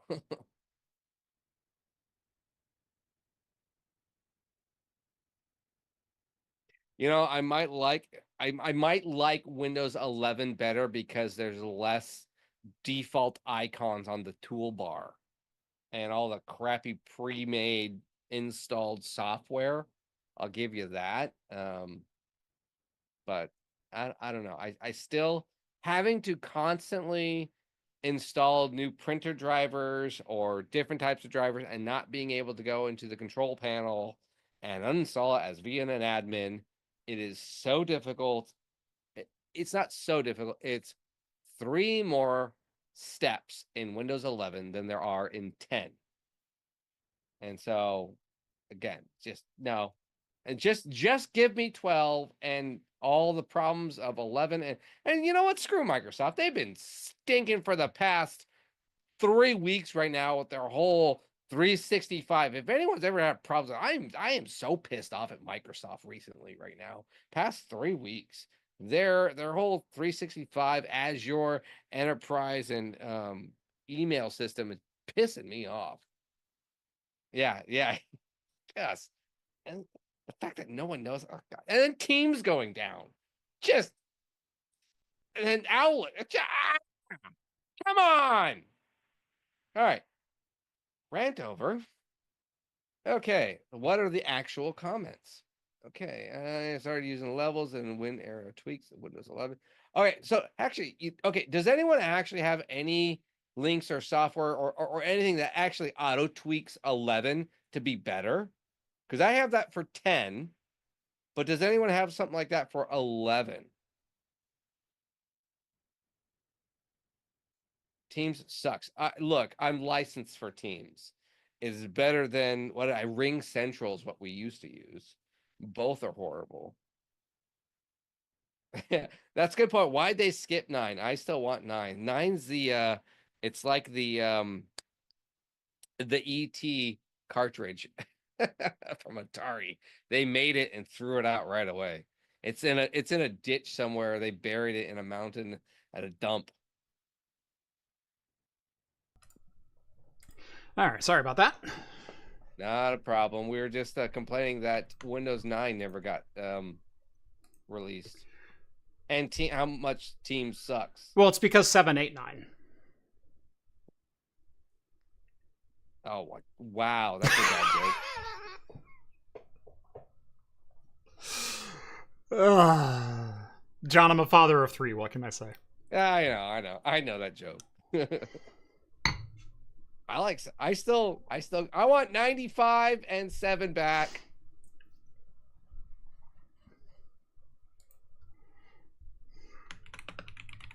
Wait, what isn't Windows 12 leaked like for a beta of next year?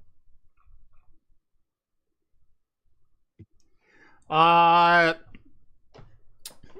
confirm nor deny. John? Yeah, I just heard rumors. John? Damn it, what happened? Now it's you. This ain't me. This is not my problem. All right, well, good thing. I got to go to the restroom anyway, so it's a good time to break. We'll switch.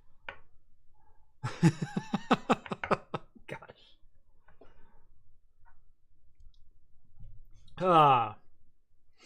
Jeff, I'm confused about you saying none of your machines have TPMs. Ryzen had firmware TPMs across the board. Yes. Kind of. A lot of machines still require external TPM modules. And I don't think this PC has a TPM on it. Let me look up.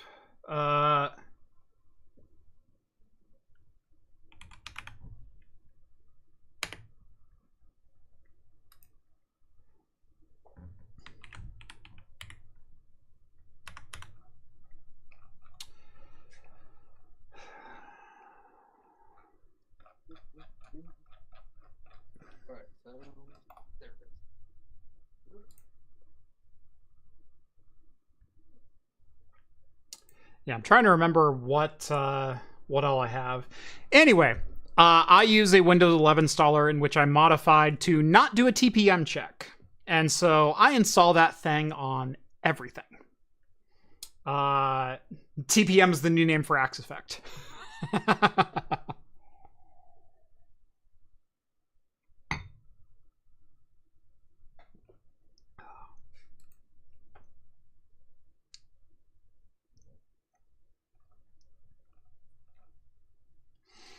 So, yeah. 9.x issue, thanks to Windows 95 and 98. Yeah. No, the reason we don't have Windows 9, John, you were back for a second and then you died. Oh, son of a... Yeah, the reason we don't have Windows 9 is because of Windows version checks prior to using build version for the response. Because software would say, like, if you're trying to install software, there would actually a callback that would ask for the operating system, which is, what version are you? And older versions of Windows would say, well, I'm 95, or I'm 98, or I'm 98 SE. And then later versions of Windows, starting with like Windows XP, said, well, I'm 2600, and I'm 7430, and I'm 9600, and I'm such and such. We can't do that anymore because of the way the software check was written. If it says 95 and it stops there, it fills it in as 9500 and it says, I'm sorry, you're not new enough, or you're not a supported version. So the way the software check worked excluded us from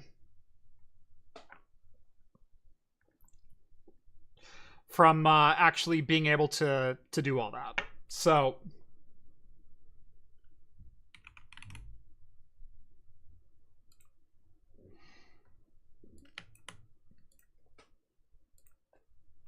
hey, John's back. Well, I don't know. We'll see. It says it's not charging. You're on, so well, we'll see. We'll see. The charger. It's got the charger on it, but I don't know. I do gotta get going pretty soon. Yep. I know. Actually, I did. I know we can skip, but I added something if we want to get to it really quick. There's some beer news. Oh, is there beer news? I just there we go. threw it up. Okay. I just threw it up because it came out today. And if you want, it's a perfect Christmas gift. It's Miller High Life is offering a perfume that smells like a dive bar. That's right, a dive bar. You know, chicken fingers, fried grease, smoked cigarette butts. Oh, no, wait. No, that's apparently not how Miller High Life finds a dive bar, but that's what I would expect. But so every sprit will take you back to a well-loved bar. Tobacco, leather, bar stools, crisp, refined wood.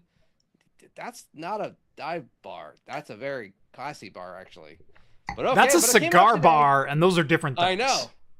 Yeah, it came out today, 12 p.m., $60 a bottle. Oh, if your wife's looking to smell, if you're wanting your wife, I wouldn't spend $60 on Miller anything. I mean, I don't know. Yeah, I know this is a joke, but I will give it to Miller. They make some of the funniest dumb products that I kind of want to buy a lot of times. And this is Dive Bar Fume is the official name of this product, by the way. I want to know. There's got to be what ABV is in that perfume. Probably more than Miller High Life. Is that probably? This is probably their highest ABV product that they sell.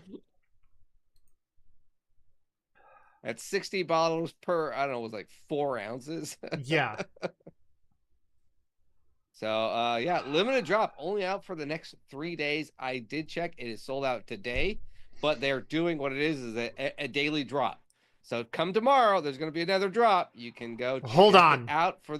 I need to read this out loud because these words deserve to be said out loud. Every spritz takes you back to that well-loved bar top. Tobacco and leather, which are meant to evoke the comforting musk of worn-in bar stools. There are also notes of champaca blossom for that crisp, refreshing aroma when the bartender cracks open the champagne of beers, and a little whisper of sea salt, like the basket of fries you look forward to at the end of the night.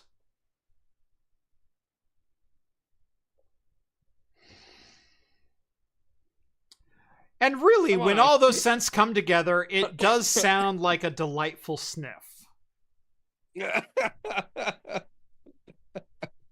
I know. I saw this. I literally was like, all right, is there any beer news? Oh, look, there. Oh my gosh, it's too perfect. We have to get it by the end of the night. So if anyone's looking for that perfect beer Santa gift, if they haven't gotten it yet or shipped it out, this could be the thing to add. Miller High Life, the perfume of beers. It's funny. Last up is Walmart just closed their acquisition of Vizio TVs. Not because they thought Vizio was a super high quality TV at an affordable price, which sounds right up Walmart's alley. No, they bought it for the ad revenue business because of freaking course they did. Yep. We announced this a while ago. We talked about this last time when it was in the news, I think 6 or 9 months ago, somewhere right around there. But the deal is finally done. Walmart now officially owns 100% of Vizio in a $2.3 billion acquisition, which honestly feels a little bit low for as proliferant as Vizio TVs seem to have been. But yeah, Walmart now owns Vizio outright.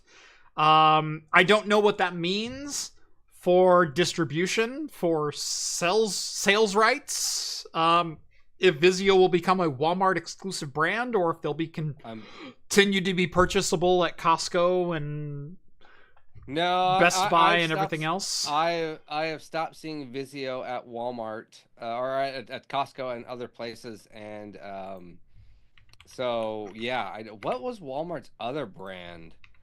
They had a really low tier brand. I forgot what it was called. I almost even bought one because they had 100-inch 4K, you know, 100 Hisense. Hisense. Yeah, and it was 100 hertz or 120 hertz. Yeah. For $1,000, 100-inch 4K. Yep. And I was like, okay, look, I know this is not going to be good, but size-wise, okay.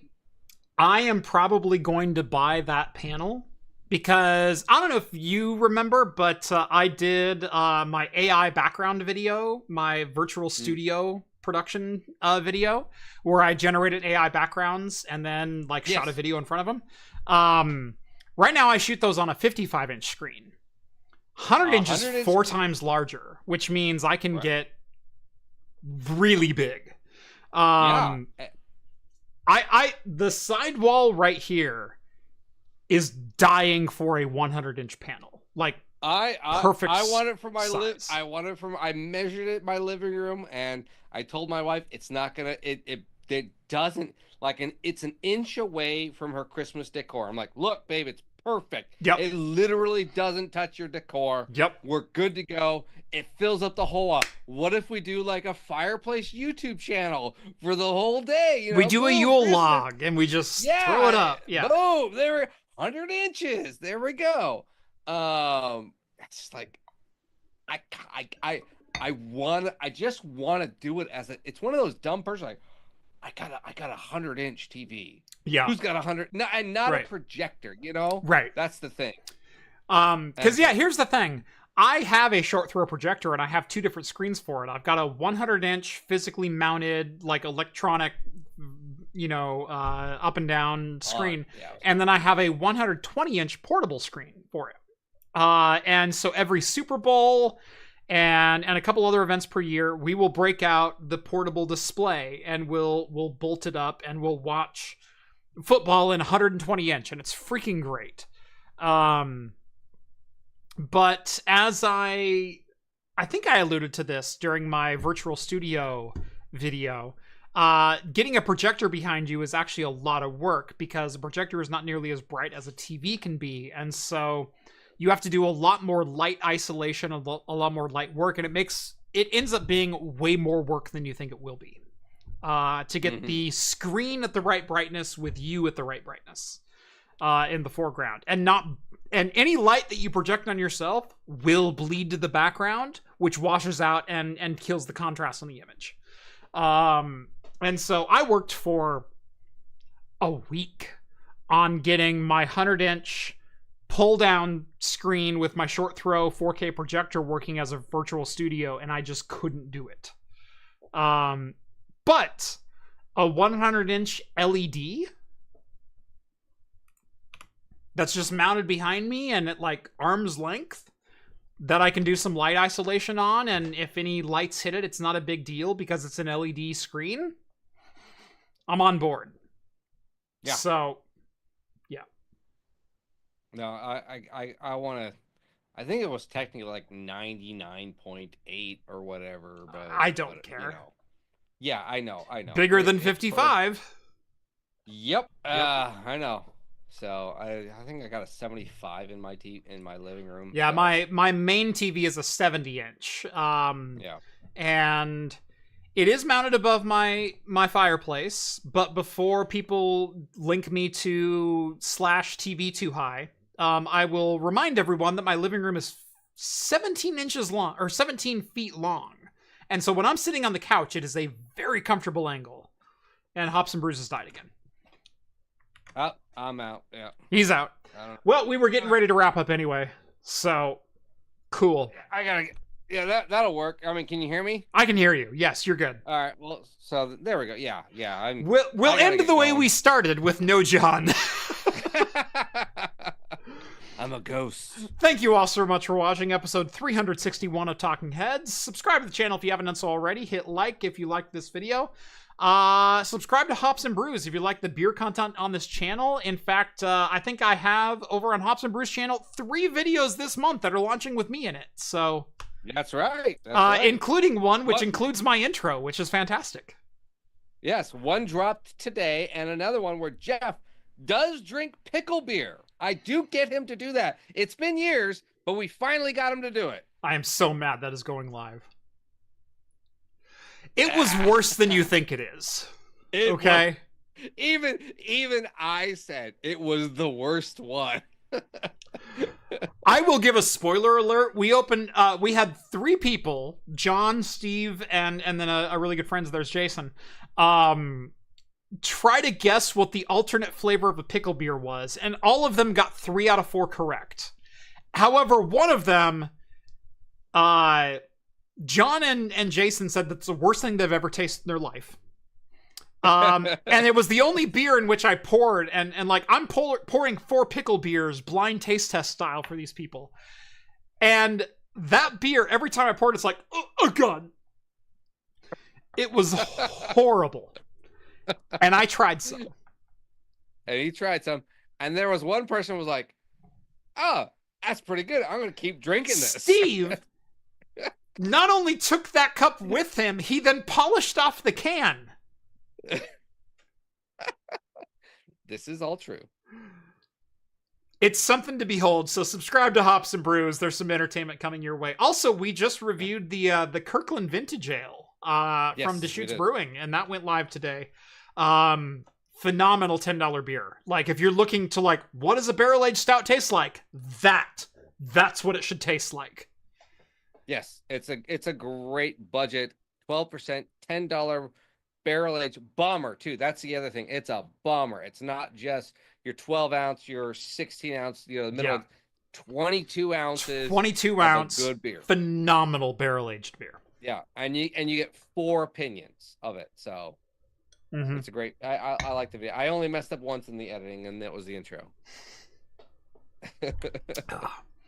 So yeah, Although if you want to subscribe to the Discord, because there is a deleted scene that was posted on the Discord yesterday that is not in the video, of where I slurred the outro twice and Jeff took over. And I don't know, it was like 30 seconds. It's quite hilarious. I forgot about that entirely, but that's hilarious. John's trying to say the same word over and over, and I'm like, well, it's super easy to say, and so I just spat it all out, and he's like, fine, you do it! Yeah, fine, do it! Apparently it's crap computing now! One of us is a professional YouTuber, John. Anyway, thank you all so much for watching. Join us next week. I think Rhett is on next week. Who knows what the news will be, but I'm sure some world-ending event will happen between now and then. And as always, we'll see you next week. Cheers, everyone. See you guys.